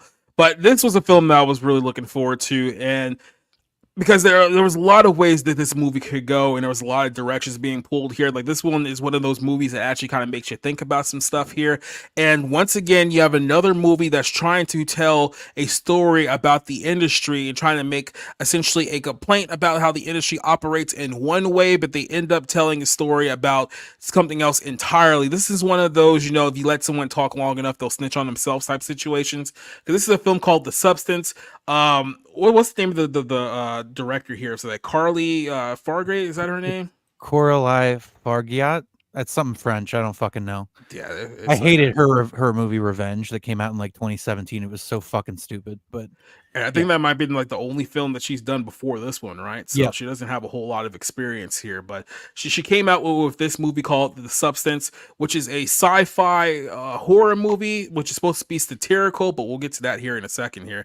So here's the basic premise of this film, then we can kind of dig into it a little bit more. You have a woman named Elizabeth Sparkle, who's played by Demi Moore. So she is a former Academy Award-winning actress. She has a star on the Walk of Fame. However, after decades have passed and she hits 50 years old, she's no longer in demand in Hollywood. So she basically gets fired. She gets fired, and then as they're pulling her billboard down, she crashes her car, ends up in the hospital over a minor accident. Then she ends up meeting this shady nurse who gives her essentially an envelope about this thing called The Substance, and it promises her that, hey, if you want, a younger, more beautiful version, more perfect version of you, this is what you need to do here, right? And because she's so desperate for fame and attention that she once craved, she goes to go along with it. She goes to this very, very shady location in order to pick up this serum that she injects herself with. And as a result of injecting herself with her serum, she literally gives birth to a younger version of herself, quite literally from her back. And this younger version of herself is named Sue, played by Margaret Qualley. And this is kind of the whole concept of the movie here, is that these two essentially have 7 days each to live life in the real world and do whatever they can. However, if they don't switch off every 7 days, there will be severe effects to the other person, so that they're kind of forced to work together as a team. However, they both want the attention, they both want the fame, and they end up stealing time from one another, which causes a whole bunch of horrific events along the way. So I want to start off kind of with the premise here, and we'll dig deeper into a lot of the other things here with this movie. For those of you guys, you horn dogs out there, you're definitely going to love this film, because there's definitely a lot of gratuitous nudity in this film, especially in the first couple of acts here. So you'll see all of Demi Moore, whether you want to or not, especially in the opening film of the film. Now, let's put it to you this way. Demi Moore is 61 years old. She looks better than 99% of 60-year-old women you're going to find out there in the street. So let's just put that aside there as well. With that being said here, the whole thing is about body autonomy, body positivity, quote unquote, and kind of how Hollywood views actresses when they age out of the industry. Now, this is kind of my big point of contention here, with not only just the premise, but the whole thing of we need to attack, Hollywood beauty standards. So many years now, we've seen what happened is that you have this actress who comes into the industry in their 20s and their 30s, and they're the hottest new thing. Everyone loves them. They get all this attention. And then after about 10 so years, they're not getting as much attention as they were before. And about 10 so years after that, they're no longer like the it thing. They're playing the moms in television shows. They're no longer the hit attraction. And it bothers them. Let's put it is a bruise to the ego of a lot of these women. And then they look down at the 20 and 30-year-old actresses coming up behind them, because all of a sudden they're getting all the new attention, right? So think about it like this. Scarlett Johansson is a great example of this. Scarlett Johansson 20 years ago was the sex symbol that everyone couldn't get enough of, right? She was super hot. Everyone loved her. But now, like I said, she's almost 40 now, so she's not going to get those same type of roles that she used to get when she was in her 20s. Those roles are now going to Sydney Sweeney. And you know that somewhere deep in the caucus of Scarlett Johansson's mind, she's jealous that all of a sudden this young counterpart that used to look just like her a few years ago is now getting all the attention that she wanted. And this is really what it comes down to. This film is a showcase of jealousy, of narcissism, and the point that they're trying to make is that, it's the industry's fault for making these unrealistic beauty standards that someone like Demi Moore can't essentially find, work in the industry anymore. But it's a lot deeper than that on the surface level. It's a lot more than, she's just having issues with her body. It's like, this is full-blown narcissism to even agree to something as egregious to, yes, inject yourself with this mystery serum that's going to produce a younger version of yourself because, hey, I got nothing else to lose. It's not like I have anything else going on here with my career. But we'll get into a little deeper here. I'm going to go ahead and get Rob's take on this, then we'll go over to Rick's here. What is your take on kind of the premise here, especially with Demi Moore kind of being a somewhat failed actress at this point with their pushing here in the film? What was your take on the opening premise of the movie? So I saw the trailer because I kind of went in cold, except for I had seen the trailer the week before, and I knew that this was a movie that kind of got rave reviews at Cannes back in May or whatever. But again, everything gets rave reviews at Cannes, so it's sort of like, how do you delineate what's good and what's not? But so I went in pretty fresh. I liked the idea of, okay, so it's going to be critical of our obsession with the surface, or at least Los Angeles, Hollywood's obsession with it, and kind of, you know, what you would do to have another day in the sun, so to speak, to be looked to be watched, to be the symbol of desire, to be all of these things that so many women who, rely on their looks, to, what they seek out. And the attitude of the movie is brutal. It's not sympathetic. It is absolutely scathing in saying, oh, you thought that you could get nothing? You thought that you could literally deny nature and deny and go against. I'm not saying that the director is God-fearing or anything, but going against God, going against nature, going against what is naturally occurring, nobody gets that. Nobody gets, and you had the hubris to think that you could without paying the price. And so I kind of just love that nastiness, that attitude, because there's so many great ways you can go in terms of satire, black comedy. I think that this is a transgressive work of art, much like American Psycho is, where it's not literal, but you know what it's talking about. You know what it's depicting.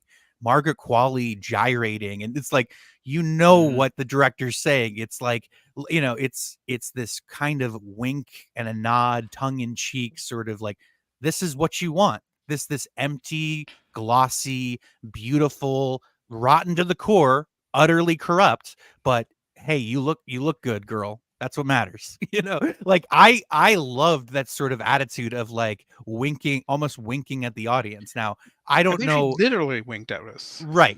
So I don't know if people either liked it, appreciated it, picked that up, but just from the premise, just from the start of the movie, I definitely was enjoying myself in more ways than one. Yeah. Pump it up with Sue. Yeah, that was a highlight. Yeah. And we'll get to that. Well, I guess let me go with Rick's statement first, then we'll address Margaret Qualley in this film in a second too. Well, when I was watching it, I kept thinking, this is reminding me of so many other stories. I put this in my review. It reminded me of The Invisible Man. It reminded me of Dr. Jekyll, Mr. Hyde. It reminded me of A Picture of Dorian Gray. It even reminded me of a Doctor Who episode. With once we get to Monstro Eliza Sue. So I was, this is not, I don't want to say original, even though it won Best Screenplay at Cannes. It wasn't original, though it seems to be drawing from other sources, but it was well crafted in terms of the visuals, in terms of the performances, particularly I thought from Dennis Quaid, who was deliberately supposed to be wild and over the top. And when we hear his name, Harvey, I thought, oh, I wonder why they picked that name, Harvey, who tells him to smile and who's kind of focused on the beauty of message. Sue. Yep. So I'll tell you this, and maybe we're jumping ahead, but the audience that I saw it with was very divided. I was like, very divided. Well, I can talk on that later. Yeah, we'll get to the ending here in a second, because that's kind of where a lot of people are going to split here. But so I want to address this here too. So the film is really based on essentially three characters. You have Demi Moore playing Sparkle here. You have Margot Qualley playing Sue, and then you have, what's his name, Dennis Quaid playing the shady, Harvey. Television executive, Harvey, essentially, right? Kind of a little too on the nose. That is his name. Yeah. Yeah, a little too on the nose there, right?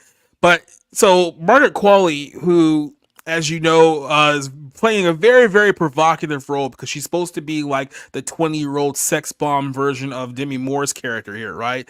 And it was very interesting. She did an interview like a couple days after this film came out, admitting to the fact that she was so uncomfortable by doing the over sexualized parts of this movie. She literally turned to drugs and alcohol in order to get through the film. She admitted this during the film. I'm thinking to myself here, okay, so this is supposed to be a somewhat feminist movie. At least that's what the critics are all hailing this thing as. It has a female writer, a female director, yet you're still so uncomfortable about showing your body in the movie, you really have to resort to drugs and alcohol to get through it. I just think to myself, isn't it weird how if this was like a male director directing this film and she had made that exact same statement, this would probably be like one of the biggest scandals of the entire year. Everyone would have completely lambasted it. But because it's a woman, everyone's fine with it. This is kind of the big hypocrisy point with Me Too and kind of like the big overall picture with this film.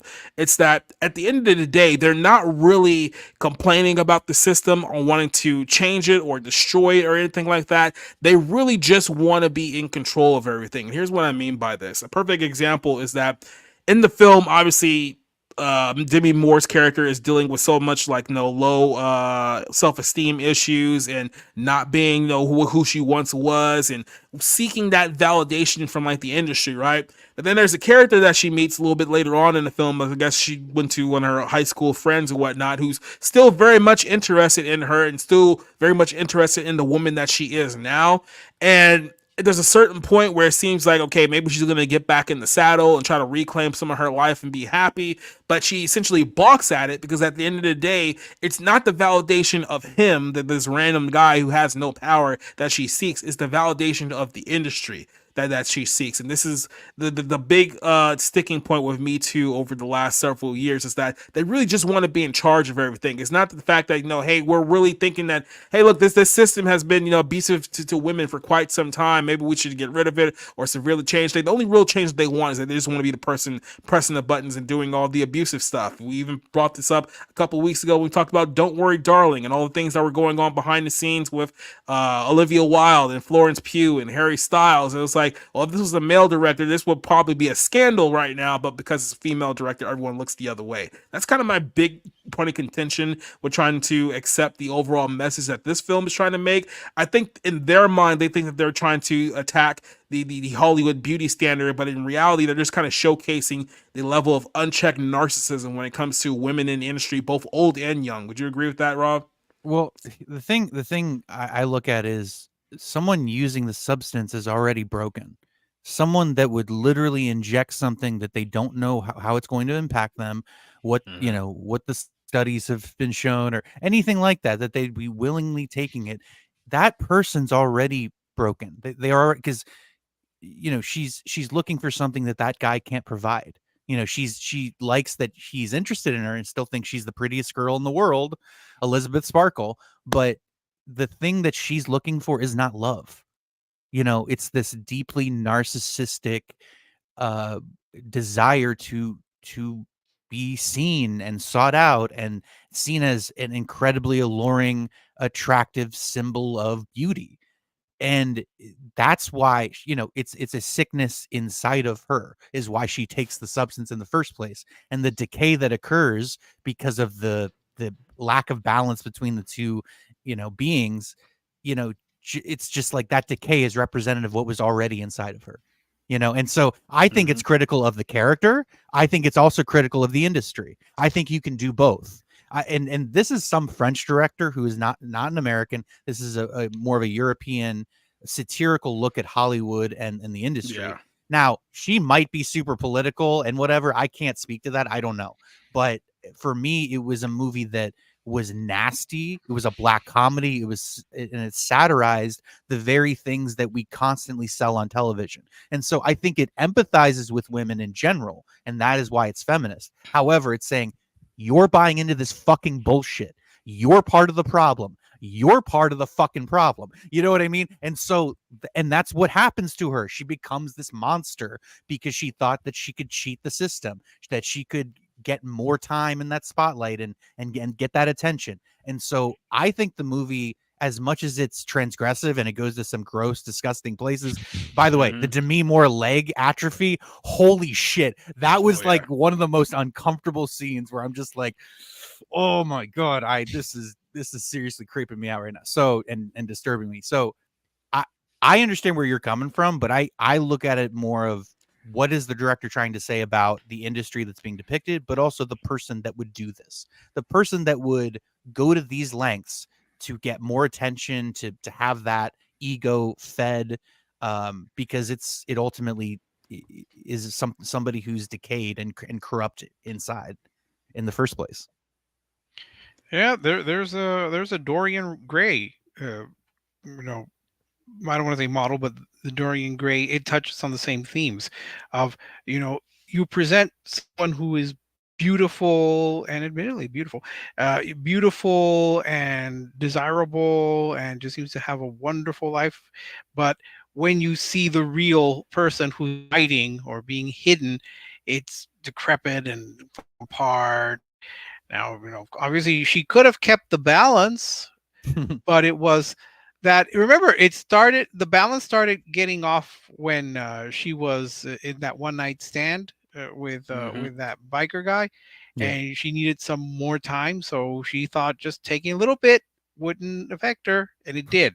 And then from there, it started to grow and grow. But again, remember, the movie keeps saying, you are one.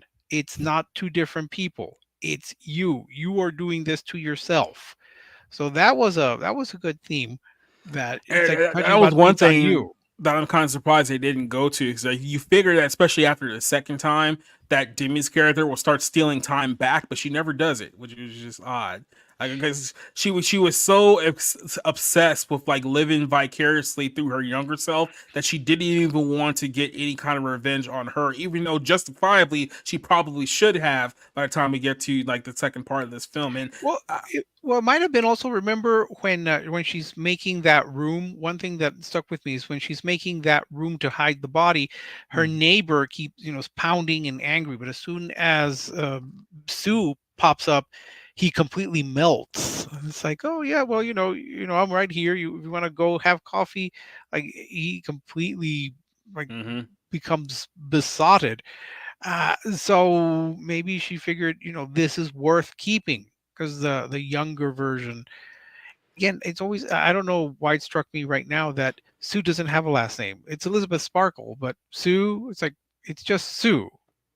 But that's so great, because it fits right with, like, as long as you're beautiful, as long as people are drawn to you, they don't need to know anything about you, because all they need to know is how you make them feel. That's so much of this kind of like navel gazing celebrity pop music video kind of aesthetic, where it's just like, oh, this is just this airless, empty, nothing below the surface, as long as it's alluring and it fits Los Angeles and Hollywood to a T. It is, because that's what that town is. You look at the two shows, the two exercise shows that they had. Was it Sparkle with Elizabeth? I think that was what it's called, and then Pump It Up with Sue. The first one is very traditional. It seems to be really interested in health, because it doesn't give you a lot of like eroticism. The Pump It Up one was virtually pornographic with clothes on, because it just focused so much on the physical part. I'm trying to keep it clean, but the first one was very standard, like do these exercises and think well of yourself. This one was like, yeah, look at my body, look at it, and it's hard not to look at it when it's put up there. And yeah, I guess the guy that was on a date with his girlfriend was, I guess, very happy at the theater that I went to. The two guys that were near me, who I think might have been gay, one of them was dead asleep, so I don't think he cared. But the physical, it's there, and that's why you focus so much on it, to, I guess, draw attention. Remember what Harvey says near the end, like, pretty girls always smile, and it made me think, yeah, how women are just told constantly to smile more. So I don't know. I'm getting distracted. That's Andy McDowell's daughter, isn't it? Yes, it is. Yeah, one of them, because I think there's like three of them. But yeah, So it's funny to me with this concept is, so I know it's technically supposed to be a horror film, right? But I think the reason why it's so strong in the first 2.5 acts of this movie is that it really just plays up on the psychological terror of this film. Because, like I said, you're basically dealing with a woman who's literally fighting with two sides of herself. That's really what it comes down to. And when it really focuses on that level, I think the film is brilliant. I think this is, at least for two halves of it, some of the one of the better films of the year, when it really focuses on like Demi Moore and like her mental breakdown. It's like her struggle. She's like, everything is like coming to a head, and you can tell that she's gone in way too over her head. But her ego, what is this, narcissism, whatever it may be, will not allow her to accept the fact that things have gone too far, that she needs to back out, that she's completely lost control of the situation because she's so starved and so much for the attention that she's not even getting directly through her, but essentially through her other half, that she just keeps on going until it gets to a point of complete no return. And I think that element of the film is done very, very well. You can definitely tell that, Margaret Qualley in this film is playing a character that she is not used to playing in this movie. If you guys recall, the last time we've seen her, I believe, was in the film Drive Away Dolls, when she was doing that horrid Southern accent throughout the entire film. So yeah, this is a much better step up for her than what we've seen to her previously here. Probably one of her better performances. I'm trying to think, like, was there anything really that stood out to her? I mean, as far as like her performance goes, outside of what The Nice Guys, we talked about that movie. Clearly, it wasn't Drive Away Dolls. That film was atrocious. Is there any other movie that you think that she's been very good in besides this one, or is this her best role so far? I mean, she was in Once Upon a Time. That's kind of what I remember her by. Yeah, The Leftovers is this HBO show. It's kind of based on The Rapture, by the way. So I always liked that show, and she was in that for 3 seasons. And she was in Kinds of Kindness earlier this year. So with Yorgos Lanthimos, because she was in Poor Things as well. I know she wasn't a big role. She was the, like the retarded girl with the thing around her neck, but bark like a dog. But no, like her thing is like, it depends on the material, it depends on the director, because like she's like, I think she just wants to work like most actors do, but how good she is ultimately dependent on who she's working with. But this might be her best performance. I don't know how much it's going to have pull with the Academy. Horror movies are classically not, but she's definitely going to be going into my I'd have to think about it if she'd be supporting or lead, but either category she's probably going to be I think in this film she'll definitely be supporting. Yeah. I think that's how they're going to push her. I don't know how well this will do. I know people are really trying to talk up Demi Moore for lead, which would put Margaret Qualley as supporting. I think she might. I might submit her name, but I don't know how well she will do. Or it's going to be hard to get the Academy to like something like this. Although who knows? I mean, they really liked Poor Things, so anything's possible nowadays. I'll be honest with you. I think both of these performances in this movie was better than Poor Things. But that's just me talking there. Yeah, and Lily Gladstone was robbed. I will say that she. I mean, considering what won, I mean, you can make an argument. Yeah. No, sorry. I've not seen her in anything. I don't remember The Nice Guys, except that it was terrible. I don't remember enough about Poor Things, and I missed Drive Away Dolls. I know. You don't need to see it. It's I'll wait for the criteria. No, you should watch it because we hate you, so you should definitely watch it. I just think it's great that she has one of the worst performances of the year, and she has one of the best performances of the year. My humble opinion, obviously. We've seen that in some other years where someone has like the best performance and then the worst. So unless you're Justice Smith, you're just in 2 of the worst movies in the entire year back to back. Oh well, yeah. I had someone tell me I Saw the TV Globe was the worst thing they'd seen that year, and they told me that they'd sooner watch Argyle.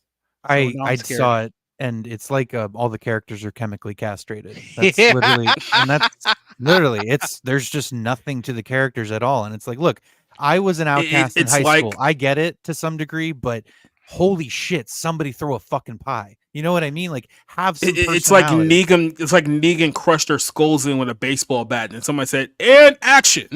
And that's literally what that film is. But we'll go on a whole tangent on that film if but I I'll don't just say stop right here. with the substance, I think she did a very good job. I'm not familiar with her work really, but I think she did a good job because at the end, when she is literally falling apart, I mean, you sense that she's really coming undone once she's resurrected. Although that part very a bit Frankenstein like, where she did not ask to be created, and now she's back, and now she's having to form her own life. But again, she also was very vain in that she could have kept the balance, but she needed that fame, she needed that New Year's Eve special, she needed that glorification from others. So that's what really devoured the Demi Moore character. And I will say this, it gets to a point where there's like a confrontation between both sides and things have progressed to a point of no return. Like I said, I think all of that was done very, very brilliantly. However, this is where a lot of people are going to jump off with this movie, and I talked to Christian Toto about this, and he agrees too. The third act of this film goes completely off the rails, and it really depends on whether you think it's in a good way or a bad way. So you get to a point where there's only one of the characters left, and the last character that survives here, things are rapidly falling apart for her. You know that she doesn't have very much time left. So in a desperate attempt, she tries to recreate the activator, the little bit that they have left, and basically creates a monstrosity version of herself, which goes into a whole other sequence to the ending of this movie where it's over the top. It's like basically borderline like 80s like B horror schlock movie where it's just like over the top blood and over the top gore. And to me, I think that was a big mistake because, like I said, up to this point, all of the horror and the tension and the narrative of this film was all psychological. It was all, a woman fighting with herself. And I think by trying to do kind of like the monster ending to this film really took away from the direction that they were going with. It was like you had people going in one direction for an entire movie, and then you kind of had to end it with like, no, we need something memorable that people are going to love. It's like they'll remember it, but they're not going to remember it positively. And I just think if you had just ended it with, what was the name? Sue trying to get. Yeah, if you just ended it with Sue trying to make it through the New Year's Eve thing and her body is like literally falling apart at the seams, I think that would have been a far stronger ending and a far stronger message with the overall film. I think that this film just really killed. Yeah, that too. But I think that going in that direction really killed just the tone of the film, and it just made it to a point where it's like, okay, you had something that someone could at least take seriously and have a strong message to it, to now it's just like, okay, we've basically jumped the shark mid-movie. And I think that was probably my biggest take with this one. So what did you guys think of the last act of this film? I'll start with Rob. Yeah, I mean, it's at the very end, so I mean, I think the movie did great getting to that point. I mean, it took so many risks and so many chances, and that ending alone is a huge risk. And just like, hey, it's symbolic and literal. You know what I mean? And to be fair, what it reminds me of is a movie I actually didn't like, Malignant. Remember where like in Malignant, God, you realize it's inside her or whatever, or the monster, the creature. It's a James Wan movie. It's bonkers over the top ending. Yeah. That kind of reminded me of this, but I loved the ride all the way up to it. And I sat there laughing to myself, knowing people were going to be watching this, knowing that they don't like this kind of fucking movie. And that's what I got. I got actual enjoyment out of knowing, people walked out, people were going to be disgusted. It's grotesque. The movie is grotesque in every possible way, while having this beautiful aesthetic sheen to it in other ways that's promoting, our surface-based culture. So I think it did a great job kind of outlining all of those, social critiques and being an entertaining movie and being something where it's like, this character is absolutely sick and obsessed with, the spotlight and being famous and feeding that ego, that sort of never ending monster of fame monster. So I really liked it. Yeah, it's not perfect. It's definitely flawed. It has its issues here and there, but this is one of the most. And again, nothing is original, in Hollywood or movie making, but this is one of the most original movies of the year in the sense that the chances it took, the risks it took, and the places it goes. Like, it's just such an entertaining movie, and it not for one moment gives over that empathetic view of the character it's covering. It's just like, no, you decided this is what you wanted, and now you have to manage it. Oh, you're not managing it well. Okay, well, everything that's happening you deserve. You chose this. So That I did really like it. But anyway, go ahead. that is what the voice keeps telling her. It's like, you are one. You have the power to control this. You have the power to end this. You have the power to, you can't go back. The damage that you've caused is permanent, but you can stop it if you so wish. And she does not wish. Right. As for the ending, I don't know if I mentioned it. That was a little elephant woman like. I kept calling it the elephant woman section, where it was bloody and really over the top. Yes, what about the paper face? The paper face yeah, that she has face. over her. Well, when she has to smash the picture to get at the face, I'm thinking, oh, are you trying to get that Dorian Gray thing? Because I mean, that's how he kills. He kills that. He kills himself basically by stabbing the painting. Yeah, that's the thing too. Like, I thought they were gonna go for like kind of like an absurdist type ending, because like I said, when the grotesque thing shows up and like everyone's like, "Oh, we were waiting for you this whole time. Come on stage," and like everyone's looking at it like something clearly isn't wrong. So I thought they were gonna go along with the bit and like end it on an absurd finish, but they didn't even really pull the trigger on that either, which is kind of like, you can't have one foot in, one foot out on it. Yeah, they were just really big on having the blood spray all over and cause a lot of. Oh my God, See, Margaret Qualley's face, I wanted to get up and applaud. And I know that that's not a thing you're supposed to do with movies. I thought it was fantastic. No, I figured you would, Rob, for some reason when I was watching this, and there was someone at the theater who started applauding and shouting, "This is awesome!" Yes, exactly. But if you had been on a date, your girlfriend might have had the same reaction that the women I date all love horror movies, so that's probably not. Well, really maybe, true. but the woman that was with him just instantly not slapped, but just snapped at him. Stop up! Don't applaud. This was effing disgusting. That's the point. Yes. Yeah. So I thought that went on a little too long, and it just seemed to drag. And the movie literally drag. So it was like I said, I think if they had ended it with Qualley, I keep saying Qualley, Qualley's character, like I said, literally falling apart at the scene, like her teeth and her nails and everything was just like coming apart. If they had ended it with that and had that been the ending, I think it would have been much stronger, and I would have given it a much stronger rating. But like I said, I think they just went on way too long, and I think that ending really just took away from the everything else that they had built up to that point. But so I think they did a little too much on that one. But for me. Go ahead. Sorry, weren't you big on that symbolism of her face crawling to her star and then just melting into the star? I thought, okay, it looks like a Resident Evil video game, like when you kill one of the characters, essentially. But yeah. So for me, like I said, I can't completely crap on over it because it really is a strong movie for much of the part of it. I just did not like the ending. I think it just conflicted way too much. I'll probably end up giving this film a 3 out of 5. Like I said, if it wasn't for that, if they had just cut out maybe that last 15-minute portion, I would have given this way higher of a ranking. But that one, it's like, I don't agree with that creative decision. I think they ruined it. They did a little too much there towards the end. So that's my rating. What do you give it, Rob? Yeah, I do think it's mostly a really strong movie. I do agree. I think it definitely has some issues and some missteps, but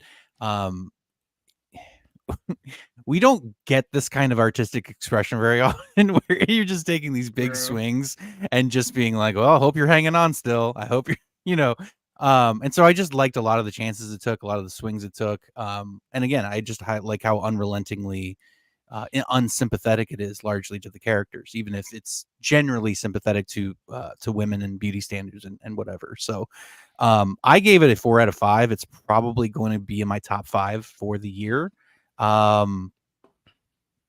It hasn't been a great year anyway, but horror movies have been kind of surprising for me this year. I'm usually very low on them, and there's been a handful that I liked a lot. So I'll probably be, talking about Margaret Qualley's performance, like I talked about Lily Gladstone's last year. So, but yeah, I settle on 4 out of 5. It's not perfect. It definitely has its issues, but I think there's a lot of really good stuff in there that's incredibly entertaining and gives food for thought. I was genuinely thinking about this movie for 4 days after I saw it. So, and when that happens, that's like, okay, I need to watch it again. So, but this is probably more of a question for you here, real quick. Yeah, I mean, I do think The Fly certainly has a place with the the transformation, and you don't really understand what you're getting into, and Videodrome, absolutely. Body horror. I think other movies that come to mind are like Society, Naked Lunch, and certainly the Universal monster movies that Rick talked about, where all those movies are about going against nature. Dracula, The Mummy, The Invisible Man. It's like the Wolfman. Yeah, but I mean, really, for me, I was just thinking more like Dr. Jekyll, Mr. Hyde, and Picture of Dorian Gray. Picture of Dorian Gray. I just saw that actually within the last year and was very good. Where a guy basically keeps, he never ages, but it's like he's corrupt. And think about it. This is reality. the same. This is kind of the same thing here. Sue is beautiful and youthful and is just living, quote, her best life, while hidden in her massive apartment is not a portrait, but her image, her actual self, which has become old and decrepit, not through maybe a little bit through moral corruption, but certainly through through Sue's own obsession with fame and vanity and what have you. I'm probably going to be the lowest score here, at 2.5. And the reason, well, I thought well of the movie. I thought it was too long, and the last part, the Monstro Eliza Sue section, went on too long, and it was asking me to take the premise of this monstrosity just striding up, just maybe a little too far. And then when she melts into that star, that was like a little too much for me. I like the opening though, where we get a quick montage of her rise. We really don't see much. We just see her getting the star, or be going to this walk of fame, and then slowly her career is fading because people stop noticing the star eventually. So I like that. And there's a brief moment where we get to see the man who was supposed to be the very young, beautiful looking nurse, and then later on we get to see the older version, the actual version. It's like, okay, so you touch that it's not just women exclusively who fall for this substance, but men can be just as insecure and vain on the subject. So for me, the length and the final act push it down a bit, but yeah. I think I will submit Margaret Qualley for my group in the supporting actress, because I think Demi Moore was the lead. So I thought well of the movie, but yeah, the ending dragged and was a little too over the top. And I also think about just how the audience that I went to see it, some really loved it, some really hated it. That kind of gave me pause, but I really did at the it's picture, definitely going to be a polarizing film no matter what. I did put that down, and I did picture Rob when I was thinking, what would Rob see in this? I'm going, oh yeah, he's probably just having the time of his life. Like, polarizing movies are kind of my favorite because I'll either, because I'm a polarizing person and critic myself, where I go against the grain a lot, but I'll also be honest when it's something I really like. When I am just glued to and I agree with you, it was a little long, but I was completely enthralled with what was. It was just like, I'm not seeing a movie like this in the movie theaters for like a decade, where it's like it's provoking the audience. It's just constantly ribbing them, and I'll give it credit for that. It's making the audience feel something, and there's been way too many movies out there when people are just left completely indifferent to what they've seen. So I'll give it credit for definitely being for starting some kind of conversation and bringing some kind of emotion out of people, because I mean that's what's really missing with Hollywood these days. But who knows? Next week we're also talking about Megalopolis, so we'll actually see if that one turns out as well. I have my ticket already. Is that going to be Tuesday or Friday? But it's going to be Tuesday, next Tuesday. Okay, cool. Because I will have to literally drive. They only have one showing in the IMAX theater that's playing it around here. I still have to go 30 miles, which I know isn't that far. I'm just complaining. But it's only one showing. It's like 8:00 at night. So I have to really want to see it in IMAX. Otherwise, I can just go to the theater 5 minutes down the road, like at any time. So, we'll but for some reason, I think it's only showing for 3 days here in El Paso. So, and I don't think they're even putting it. Get out there and go see it then, Jabroni. Yeah. I got my ticket. Stupid Transformers movie. Yeah, right. Or the Wild Robot. Yeah. Well, we spent about 2 hours now talking about Hollywood being horrible, so let's end this on a much lighter note here. Let's talk about Pat McAfee, because there are a lot of people at ESPN that are absolutely pissed at Pat McAfee because McAfee has taken over, and there's a clear conflict between the old guard at ESPN that's quite literally chased everyone away for the last 15 years, and Pat McAfee, who's bringing a new audience, who's actually getting people excited about ESPN again. He has the best personality that they have on there. Here's a little taste of what Pat McAfee brings to ESPN and why people love him and why he is the new #1 guy at the network at the moment. 29 straight wins, back-to-back national champions. What's that coming down the track? It's the meat machine in the red and black. Ain't nothing finer in the land than a drunk, obnoxious Georgia fan. Go dogs, go dogs. Dogs, sick 'em. Wow. Give me Alabama to break.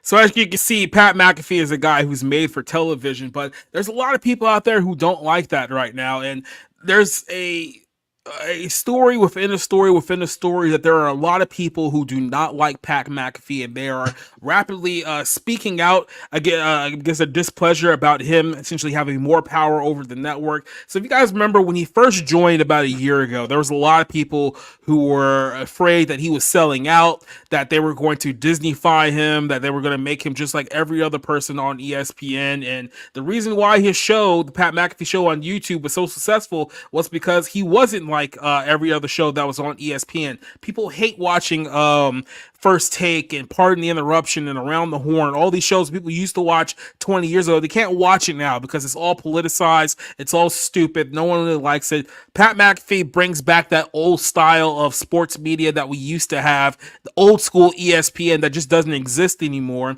And that's why ESPN bought out its competition, brought him to the network, brought in some change. He's shaking a lot of things up. Like he even had a little public war with what's his name, Norby Williamson, who was the veteran president of the network there for a while, but he ended up stepping down. Like McAfee got that guy out, called him out by name, and that was probably the first domino of a lot of dominoes that fell after the fact. If you guys remember, Adrian Wojnarowski, who's basically known for being like the big NBA news breaking guy. So it's like anytime you want some NBA news broken, that's the guy you would go to. But he abruptly just retired about a week ago, saying, you know what, I'm gonna go be a GM for my alma mater college basketball team. I'm not gonna be on ESPN anymore. And it's been alleged that because McAfee has grown so much power in the network over the last year or so, that there was a conflict between Wojnarowski, because Pat McAfee is obviously friends with Shams, what's his name, Sharania. I want to say that's his name there, but he's basically the competitor of the award. So he's the guy who has like all the big scoops at ESPN when it comes to the NBA. So he's essentially endorsing his competitor. So he realizes, hey, look, if I'm not going to be the number one guy on the network anymore, if I'm just going to be regulated to like Stephen A. Smith's homeboy, then I'm just going to go ahead and get out of here like altogether. There's been rumors behind the scenes that Stephen A. Smith has apparently had a run-in with Pat McAfee that didn't go well, at least in private. He won't say anything publicly on that matter, but in privately, that has not happened. A lot of people seem to be very, very angry with the fact that, McAfee is able to say these things on the network that, go against the narrative of everybody else on ESPN. He has been super vocal on Black Lives Matter and the LGBTQ and all this stuff. So this is angering a lot of the black gay delegation on the network as well. Then Michael Wilbon took a very, very interesting shot at McAfee on his show last week, talking about a situation with Live Golf. Listen to what Wilbon had to say about a certain guy who wears a black tank top on the network he wasn't very happy with. An article in Bloomberg says some PGA players want any returning Live players to hand back money they've made from Live, or give money to charity, or pay a fine, or give back prize money they might win from future tour events. Wilbon, is this a reasonable request? I can't use the words that I would use to the face of any one of those colleagues if they suggested that. I guess if I wore a black tank top and I could get away with those words on this show, I would use them. I would use them to their faces. Okay, so we can't even get there. But you can write them down and we can hold them up. Yeah, we can. Yeah, I don't even think I can write them down to hold them up. There would be a suspension coming, and I'm not ready for that. So now. So that was a not so subtle shot at Pat McAfee, because apparently there's people out there who are very upset that McAfee can essentially get away with saying things and doing things, especially on his college game day, that nobody else can get away with saying, nobody else can get away with doing on the shows. Like, he can go out there and swear and curse and make reference to Cox and stuff like that and entertain the crowd. And people are sitting here like, oh, well, why is it that, he gets to do all these things? He's only been here for a year, but I've been here for 20 years and I get in trouble if I do stuff like that. So there seems to be a revolt around ESPN. Now people are leaving. There's people who are publicly calling him out here on the network. And it seems like that there's a big civil war happening at ESPN. Now, I will say this before I shoot it over to you guys here, is this. Pat McAfee has taken a lot of power in ESPN over the last year and a half, and here's the problem with that. It's like, he deserves it. He deserves what he's getting at ESPN, because here's the thing. All of you people, you Stephen A. Smiths, Michael Wilbons, Woj, all you people, you're the reason why no one watches ESPN anymore. You're the reason why people only want to watch ESPN for the games, and they can barely do that anymore, because when they turn on for the games, they got to listen to some terrible female announcer commentate a game that they're clearly underqualified of doing so. You guys ruined ESPN. You drove everyone away when you made Jemele Hill the number one person on SportsCenter for a number of years, and she drove everyone away when you made everything about Kaepernick and Black Lives Matter and race this and race that. When you were going after sports athletes because they refused to get the jab a few years ago, you made it so that no one wanted to watch ESPN at all. And while that was going on, Pat McAfee, with his personality, with his charisma, built the number one sports show in the morning that everyone tuned in and wanted to see. ESPN took note of this, realizing that he was killing them. Even on YouTube, he was killing their viewer numbers. So they bought the competition, and they know that people are now coming back to ESPN for the sole purpose of watching Pat McAfee, and none of you other goofs have that power, and you're jealous. Now you're jealous and you're butthurt. Stephen A. Smith is now trying to negotiate a new deal with ESPN where he can now be the highest paid guy on the network, because he's not currently the highest paid guy on the network thanks to Pat McAfee. There's been people blaming Pat for the fact that, oh, well, this individual here got fired because of Pat. It's like, yeah, no one wanted to see that guy, and he was a waste of money. So, oh well. Like, this is where we're at now. People are a bunch of 60-year-old, 70-year-old men out here acting like jealous little teenagers because Pat McAfee is getting more attention than the rest of them now. So, Orange, I actually want to start this one off with you. There's someone who's, been detached from the sports world for the obvious reasons, but what do you think about Pat McAfee, his presence on ESPN, and why you think everyone's trying to essentially disassociate with him or try to start some kind of revolt where they can turn against McAfee? It's not going to end well for them, I can tell you that much. somebody who's bringing money to a failing brand.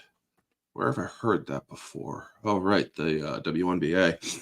And so apparently this Pat McAfee guy is what? Is he conservative or something? I mean, I think it's probably safe to say that he's a Republican. I don't know if he's like a hardcore starch conservative, but he has stuck up for certain issues. So All right, so basically that's why they fucking hate him. Everybody knows that ESPN is owned by Disney. Everybody knows that ESPN has been pushing political shit for a while, and even Disney has kind of said we got to tone down the rhetoric, but they don't want to. And now that this guy is actually bringing profit and attention, they can't stand it because, well, it's kind of going against the grain, as they call it. And I haven't really paid much attention to this whole situation, so I am an outsider perspective on this, as he said. But all I see basically out of this is if you can't handle the fact that your ratings suck because, well, you suck because you've been drinking the Kool-Aid and sucking the mouse pups a little bit too much. I could have said the actual words, but I don't want to. Maybe it's time that you actually break yourself away from the hive mind that is Disney and start thinking for yourselves, because you might have a little bit of retrospective and introspective and a little bit of soul searching and whatnot. And you might actually find you're a terrible fucking person if you keep trying to cancel people just because they're successful, which actually benefits your dumbasses if they're bringing success to the brand that you are leeching off of so that you can have a paycheck. Honestly, these people make me fucking sick because they're the ones that should be fired because they are basically turning people away from the brand. I mean, or since it's a sport kind of thing, Caitlin Clark, congratulations on winning Rookie of the Year, by the way. As for that bitch that fucking elbowed her in the eye, that better have been fucking accidental and not on purpose, because I'm so sick, or she actually got thrown off of her game a lot due to that injury to her eye. But by the way, it wasn't an elbow; it was literally straight up finger in the eye. Oh, well, whatever happened, she did not deserve it, and that bitch should be fucking kicked out of the goddamn league. Because honestly, all this shit in sports, as well as in ESPN, so I will keep it on topic, all of this blatant throwing shade back and forth, subtle digs and whatnot, there needs to be some accountability. There needs to, when it comes to the press, yes, there is freedom of the press, but there comes a time when you are no longer even technically the press. Because when you are pushing nothing but opinion, when you are pushing nothing but a bloviated, echo-chambered narrative, you are no longer a free-thinking press individual. You are a corporate arm that is no longer a part of the freedoms that you are boasting you have. Pat McAfee brought attention back to ESPN. He's bringing in some views. He's bringing in some brand recognition and whatnot. And these people can't handle it. So they're trying to, what, get him fired and whatnot, trying to openly rebel against this guy. It may have worked for CNN and for Discovery and whatnot, Warner Discovery and shit, because they got, what's his name, basically kicked out or whatever. The guy that was trying to bring a little bit of objectivity back to CNN. And then it ended up happening anyway because, well, after that debate was pretty funny. But the fact that this is happening at ESPN, I am going to maybe pay a little bit more attention to it, because I find it funny that the House of Mouse is imploding in a way that it's almost kind of like Star Wars Episode 1, where that ship kind of took a long time to blow up from the inside. So I am going to take a little bit of time to look into this. Whether or not I report on it on my channel, I don't know. But I do find it interesting that there's implosions here and there. But honestly, if it is up to me, if I was one of the people in charge of ESPN, I would take a look at what happened with the Acolyte and what most likely will happen with Agatha all along. And I would say if you guys continue to contribute to falling ratings, we're going to punch your ticket. You're out. You're done. You're fired. That's basically what I would do, because that's what any business should do. If you are not getting the ratings because you are very butthurt over this guy coming in, that's a you problem. Maybe you need a different job, or maybe you need to take some time off to figure that shit out. Get therapy, maybe pray a little, but stop fucking going after a person who is actually giving you guys a little success. It seems to be the growing narrative these days, which is stupid. No one on ESPN has anywhere near the level of charisma and character that Pat McAfee does. Stephen A. Smith thinks that he's that guy, and he's not that guy. Like, here's the problem.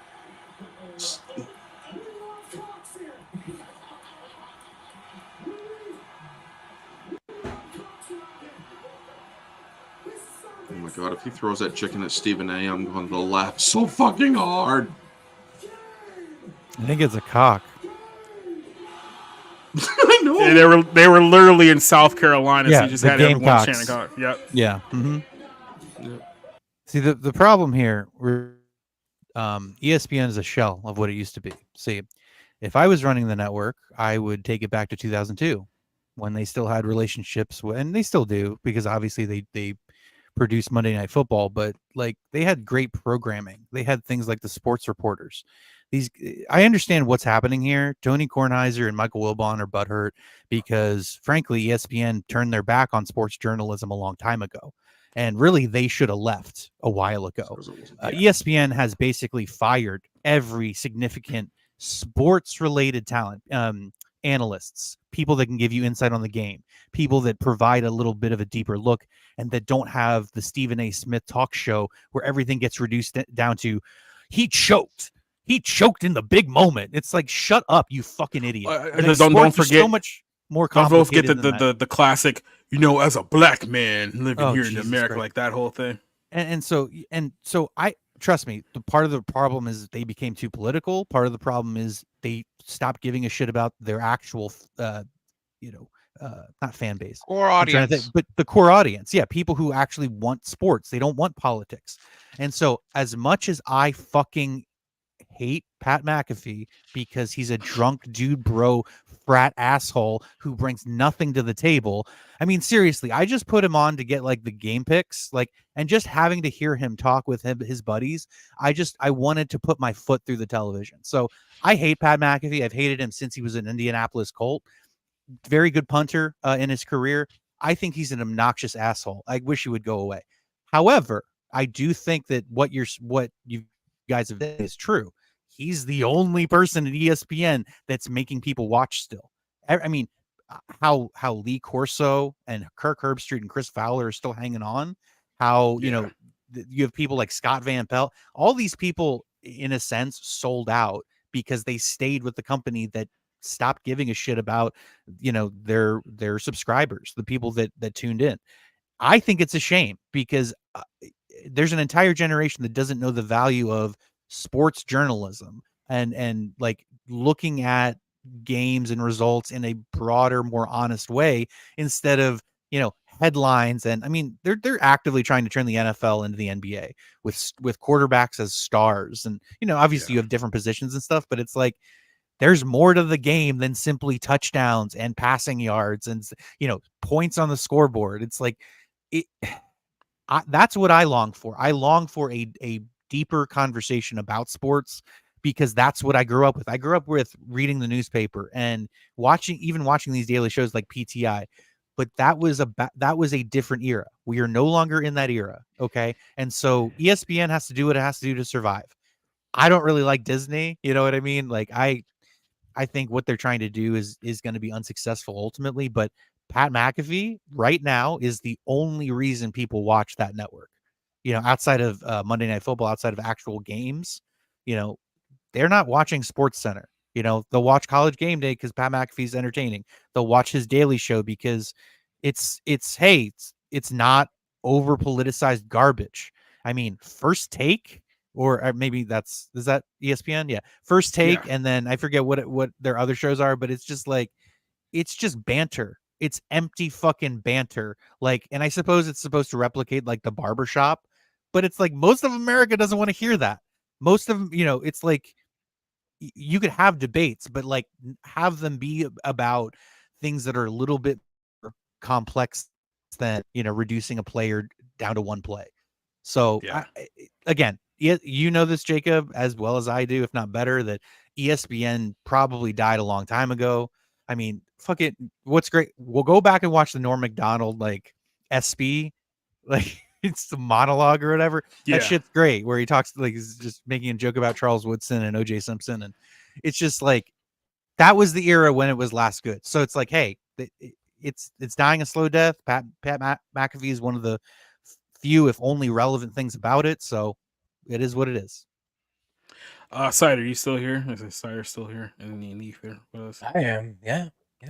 I want to get your take on this real quick, kind of from on another outsider perspective. Do you have any concept like ESPN or Pat McAfee or kind of the story we're talking about here? Nope. But from what you played, Bat McAfee there, Bat McAfee? Is that Pat McAfee? Pat McAfee. Pat. Okay.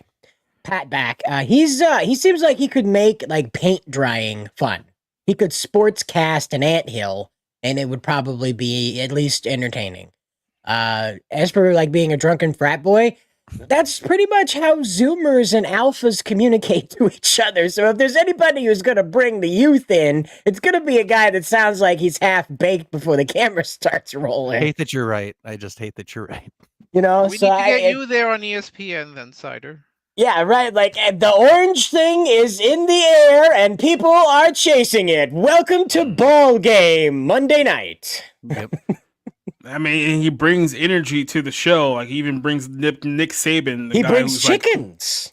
Like, and chickens and cocks and bulldogs. And here's okay. Cider has a point because the big complaint about Al Michaels is that he never gets excited. And I'm like, I've been listening to Al Michaels do football games for 30 years. This is just how he talks. It's like they think he's not excited. It's like, no, that's just like a normal football announcer. But if Pat McAfee is like what they like, it's like, oh, okay, that makes sense. Yeah, here's another good one. Nico, for the first time in his collegiate playing career, is going to have to walk into an opposing stadium that's going to be packed out screaming, "Boomer! Boomer!" It's like Jake Paul hosting ESPN. Okay, give me good. Right. Volunteers in high school, come in here and win a big one to welcome Oklahoma to the SEC. That's exactly what happened. I mean, well, I could say someone who barely got ESPN Plus, but probably will not watch it because I don't know anything about sports really. This Pat McAfee seems like a really big bon vivant who just seems fun or I don't want to say fun, but outrageous and really just loves just going on about things. So that's probably closer to what a sports fan would be than someone like a Stephen A. Smith, who I don't know what he talks about except maybe himself and all the oppression that he's gone through in his life as he rolls in his big mansion. I couldn't tell you.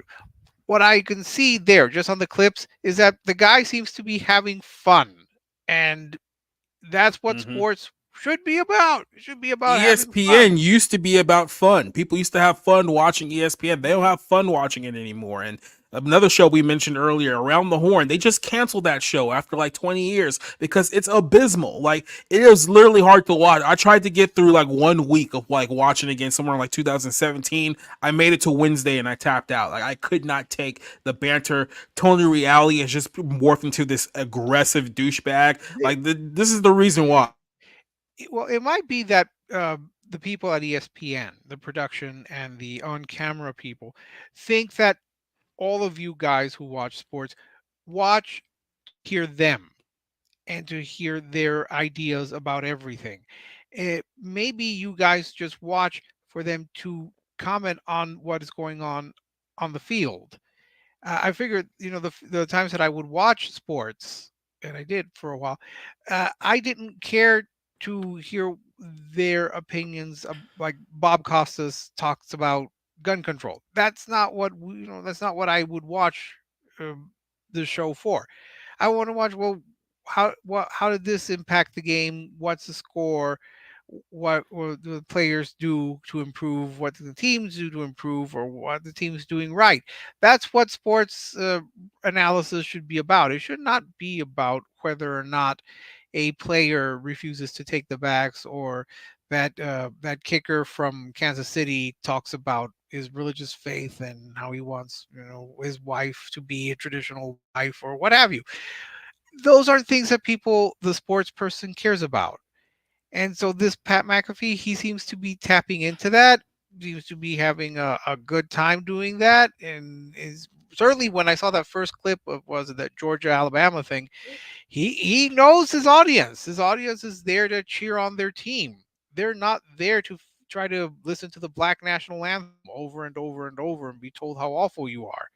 So that's why he's popular. And Orange is right. I've also thought of Caitlin Clark, and she's drawing in the audience, but the players there at the WNBA hate her because she is the draw, not them. And same thing here. Pat McAfee is the draw, not Stephen A. Smith, not all these other people that I recognize, but I have no idea what their names are. Mm-hmm. That's the issue here. So it seems like the big issue here is that all these DEI hires that crept its way into the company over the last 10, 15 years like roaches are now being exterminated. They're all being brought out because, like I said, now you got a guy who actually brings ratings, actually brings attention, actually will get thousands of people on these college campuses because they want to be like a part of the show, and like they're sick and tired of like I said, all these horrid personalities that have taken over ESPN over the last several years. Like I said, Stephen A. Smith, Michael Wilbon, Greeny, all those guys.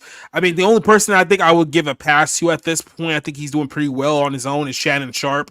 Outside of what happened with Shannon Sharp a couple of weeks ago with his whole, I accidentally went Instagram live while having sex thing. It's like he's actually done a pretty solid job building a platform for himself since leading Skip Bayless. But no, outside of that, like all those other guys, it's like, yeah, you're the reason why they brought in Pat McAfee, and you're the reason why your guys are slowly, surely getting X'd off one by one because the network now looking at you and saying, you know what, you guys have driven more people away than you brought people in, and we're paying you millions of dollars. Adios, goodbye, see you later. I got a 3-man show idea, right, for ESPN, all right? So if any of you fellas are listening, right, turn it up. Right.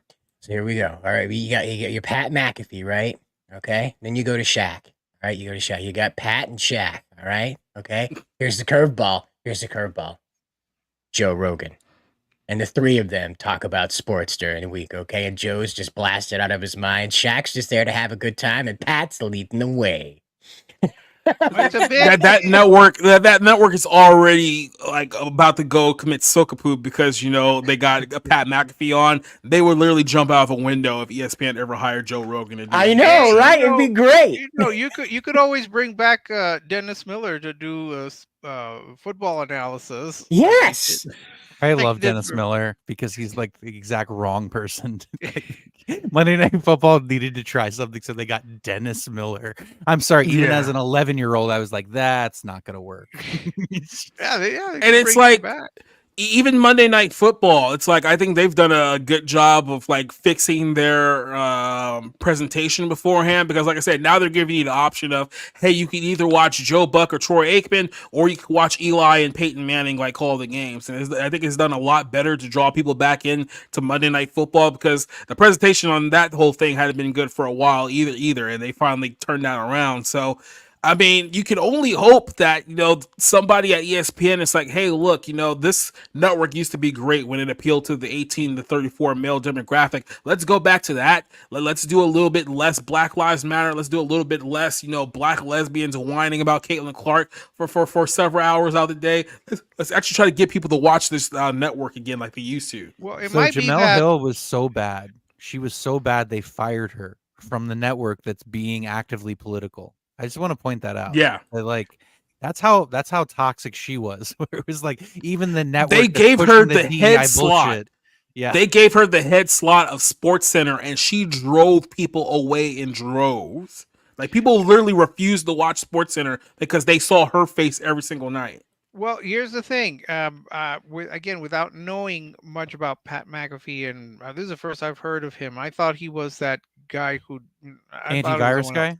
Yes, John I thought it was. McAfee? Yes, I thought that Yeah. was him. I thought that was Oh him. yeah. So Rest in peace, John McAfee. I would just say that maybe Pat McAfee is closer to what used to be the target audience than someone who I mean, remember what I always say: who's the target audience? It's people who care about sports and who are really invested in their particular team and want to know about their team, college or professional. All these other analysts, from what I'm judging, have not. They think it's about them. They think it's about like all these other people investing their great wisdom on not just sports, but on life, culture, politics to your viewers. Your job is to educate, is what they think. Pat McAfee, his job is to entertain and to make comments about the players and the teams and all that. He knows his target audience. And maybe that's why he is becoming successful on ESPN. Remember, ESPN, Excellence in Sports Programming Network. That's what it stands for. And it hasn't been that way for a while. Now Pat McAfee is doing that, and you shouldn't kill the goose that's laying your golden eggs. It's my comment on anyone who dislikes this person. But again, I don't know who this person is. I have no vested interest in any of this. And best of luck to ESPN. And if they want to just keep playing the Black National Anthem at me every week, all right, it's their choice. And one more thing here, another reason why they don't like Pat McAfee is because McAfee is getting the guests, like the sports guests, who refuse to go on everyone else's show because obviously all those people have been running them down for years. So he'll have Aaron Rodgers as a regular guest like every week, and Aaron Rodgers will only go on Pat McAfee's show. He won't go on anyone else's show. There's been a few guys over the last few years that will only go on McAfee's show because he's basically outside of that bubble of ESPN. And of course those guys don't like it because they don't actually like those guys. They hate those guys. And it's like, why is McAfee having that guy on the show? Does he know that he's anti-vax and blah, blah, blah? So it's all jealousy and nonsense. But again, I mean, are you going to have Aaron Rodgers on your show because he is anti-vax, or are you going to have him because he was a quarterback who's had a storied career and is still beloved in Green Bay? So why, I mean, you people have to realize why you have these guests or why you want to pursue these guests. It's not because of their thinking of anything outside of their subject. I'm not going to listen to Aaron Rodgers for his views on anything any more than I'm going to listen to, was it Travis Kelce, his views on anything, pro-vax, anti-vax, what have you. I'm just there presumably to watch and hear you talk about your sport, your skill, your abilities on the field, and what your team will do or not be able to do. That's what I would watch ESPN for, not or Pat McAfee or any, I know Gabe loves Rich Eisen.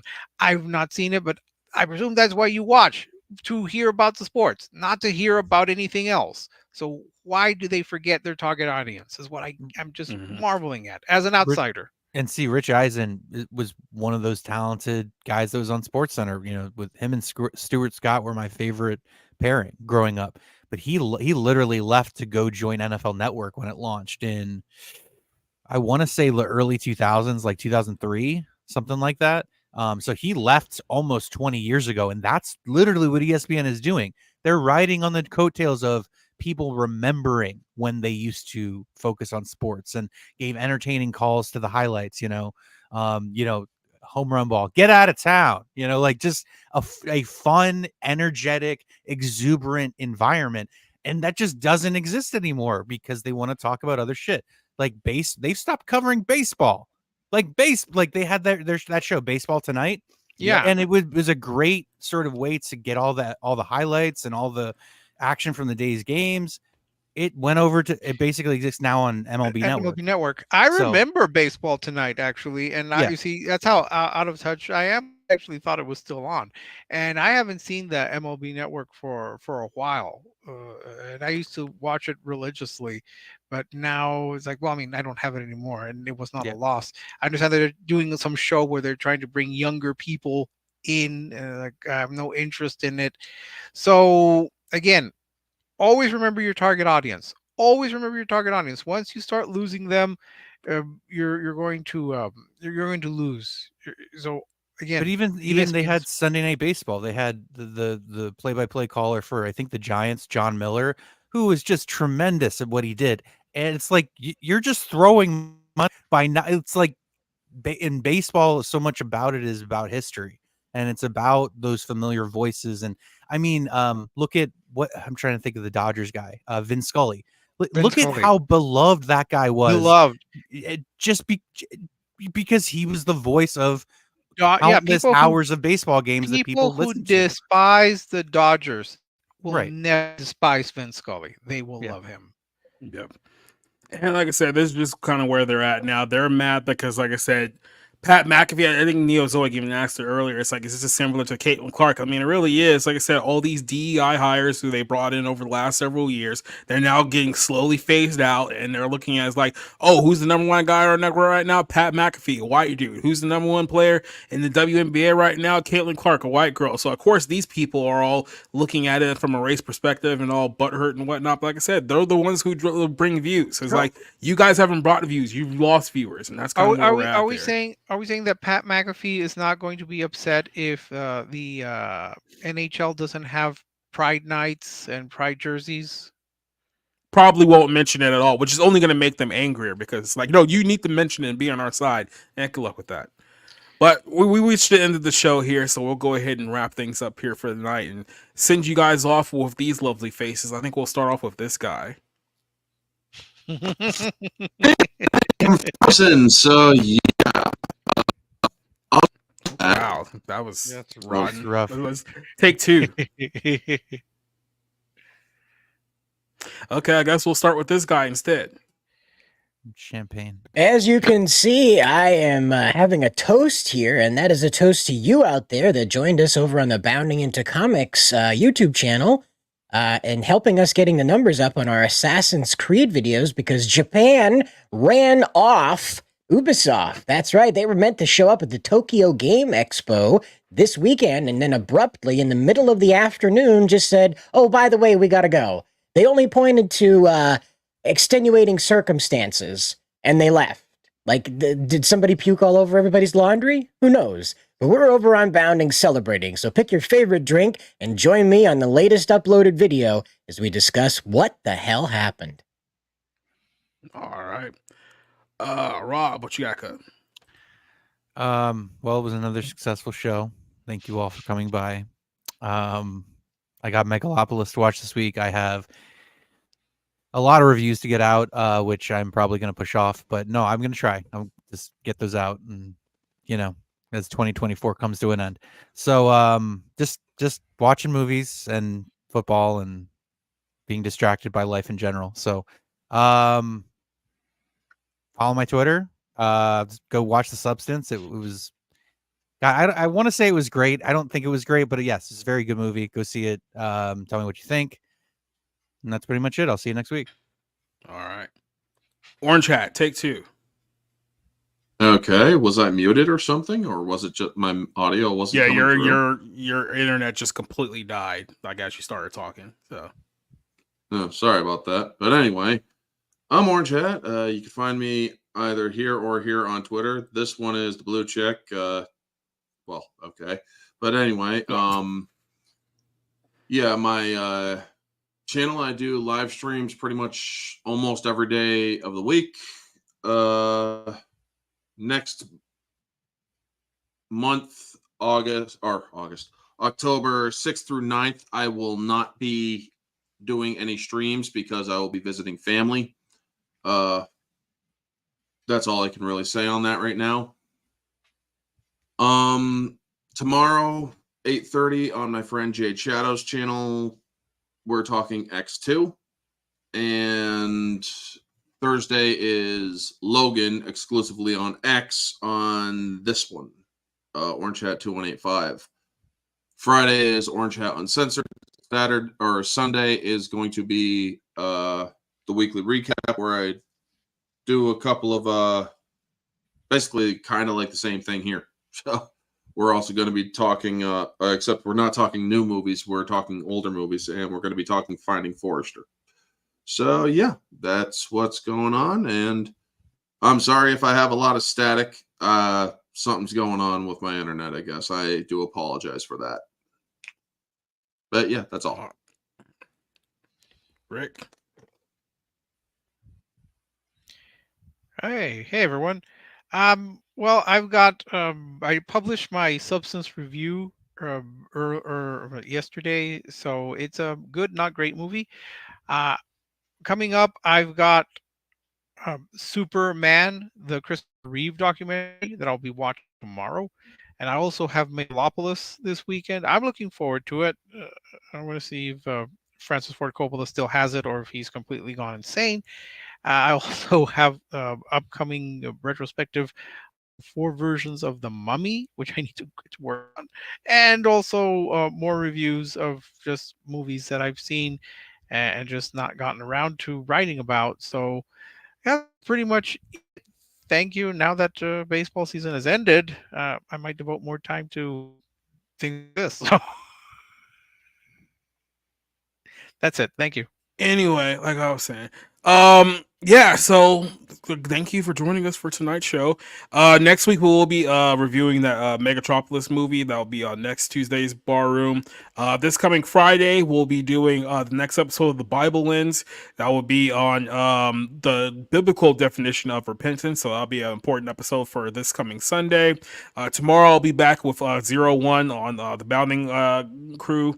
Hopefully I don't think we went too late last time, but no, actually, we weren't even here last week because I forgot. We all got tired out because it was mostly Cider's fault, but my fault too. It's always my fault. I ruined your life, remember? It ruined my life, literally unabatedly. But we did do a 20,000 subscriber stream on Saturday night, which is probably why I thought it was Wednesday night. But yeah, 20,000 subscribers, and Cider has been a huge push on getting us over that mark over on the YouTube side of things. So definitely check out our content there. I'll have some more movie reviews. We'll have some more stuff coming up over there as well. So I got a lot coming down the pike. I'll be very busy here for the next few weeks. So once again, thank you. Yeah, mostly Nerdigans. Yeah, there's a whole rabbit hole we went into on Saturday. Just go back and watch it. You cannot pay her to wear things. That is against the rules. It was a one-time thing, and it was only because we knew for a fact she had it, and she just didn't want to do it. So there won't be no bunny suits. There'll be no Boma suits or any of the weirdo things. Like, don't send stuff to her house.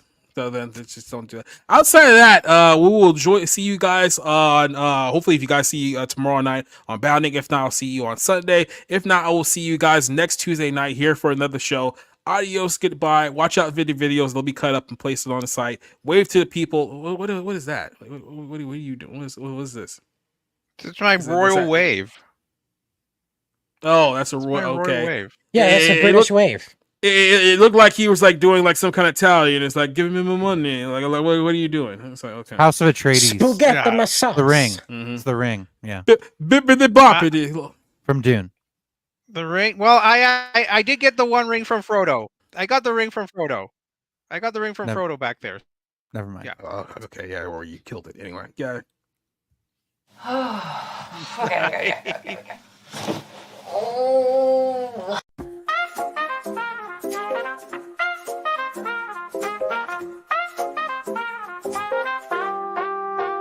Making your way through the daily grind takes everything you've got. Taking a break from all your worries sure would help a lot. Wouldn't you like to tune away? All those nights when you're feeling low, the rent is overdue, and your coffee maker's broken, your luck just seems to skew, and your boss is always on your case.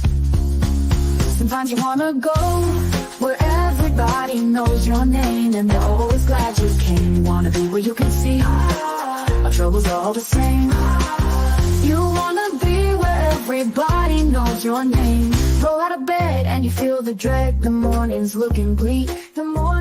And your internet is down again. You haven't slept all week, and your car just broke down on the way. Be glad there's a place online where you can feel at ease.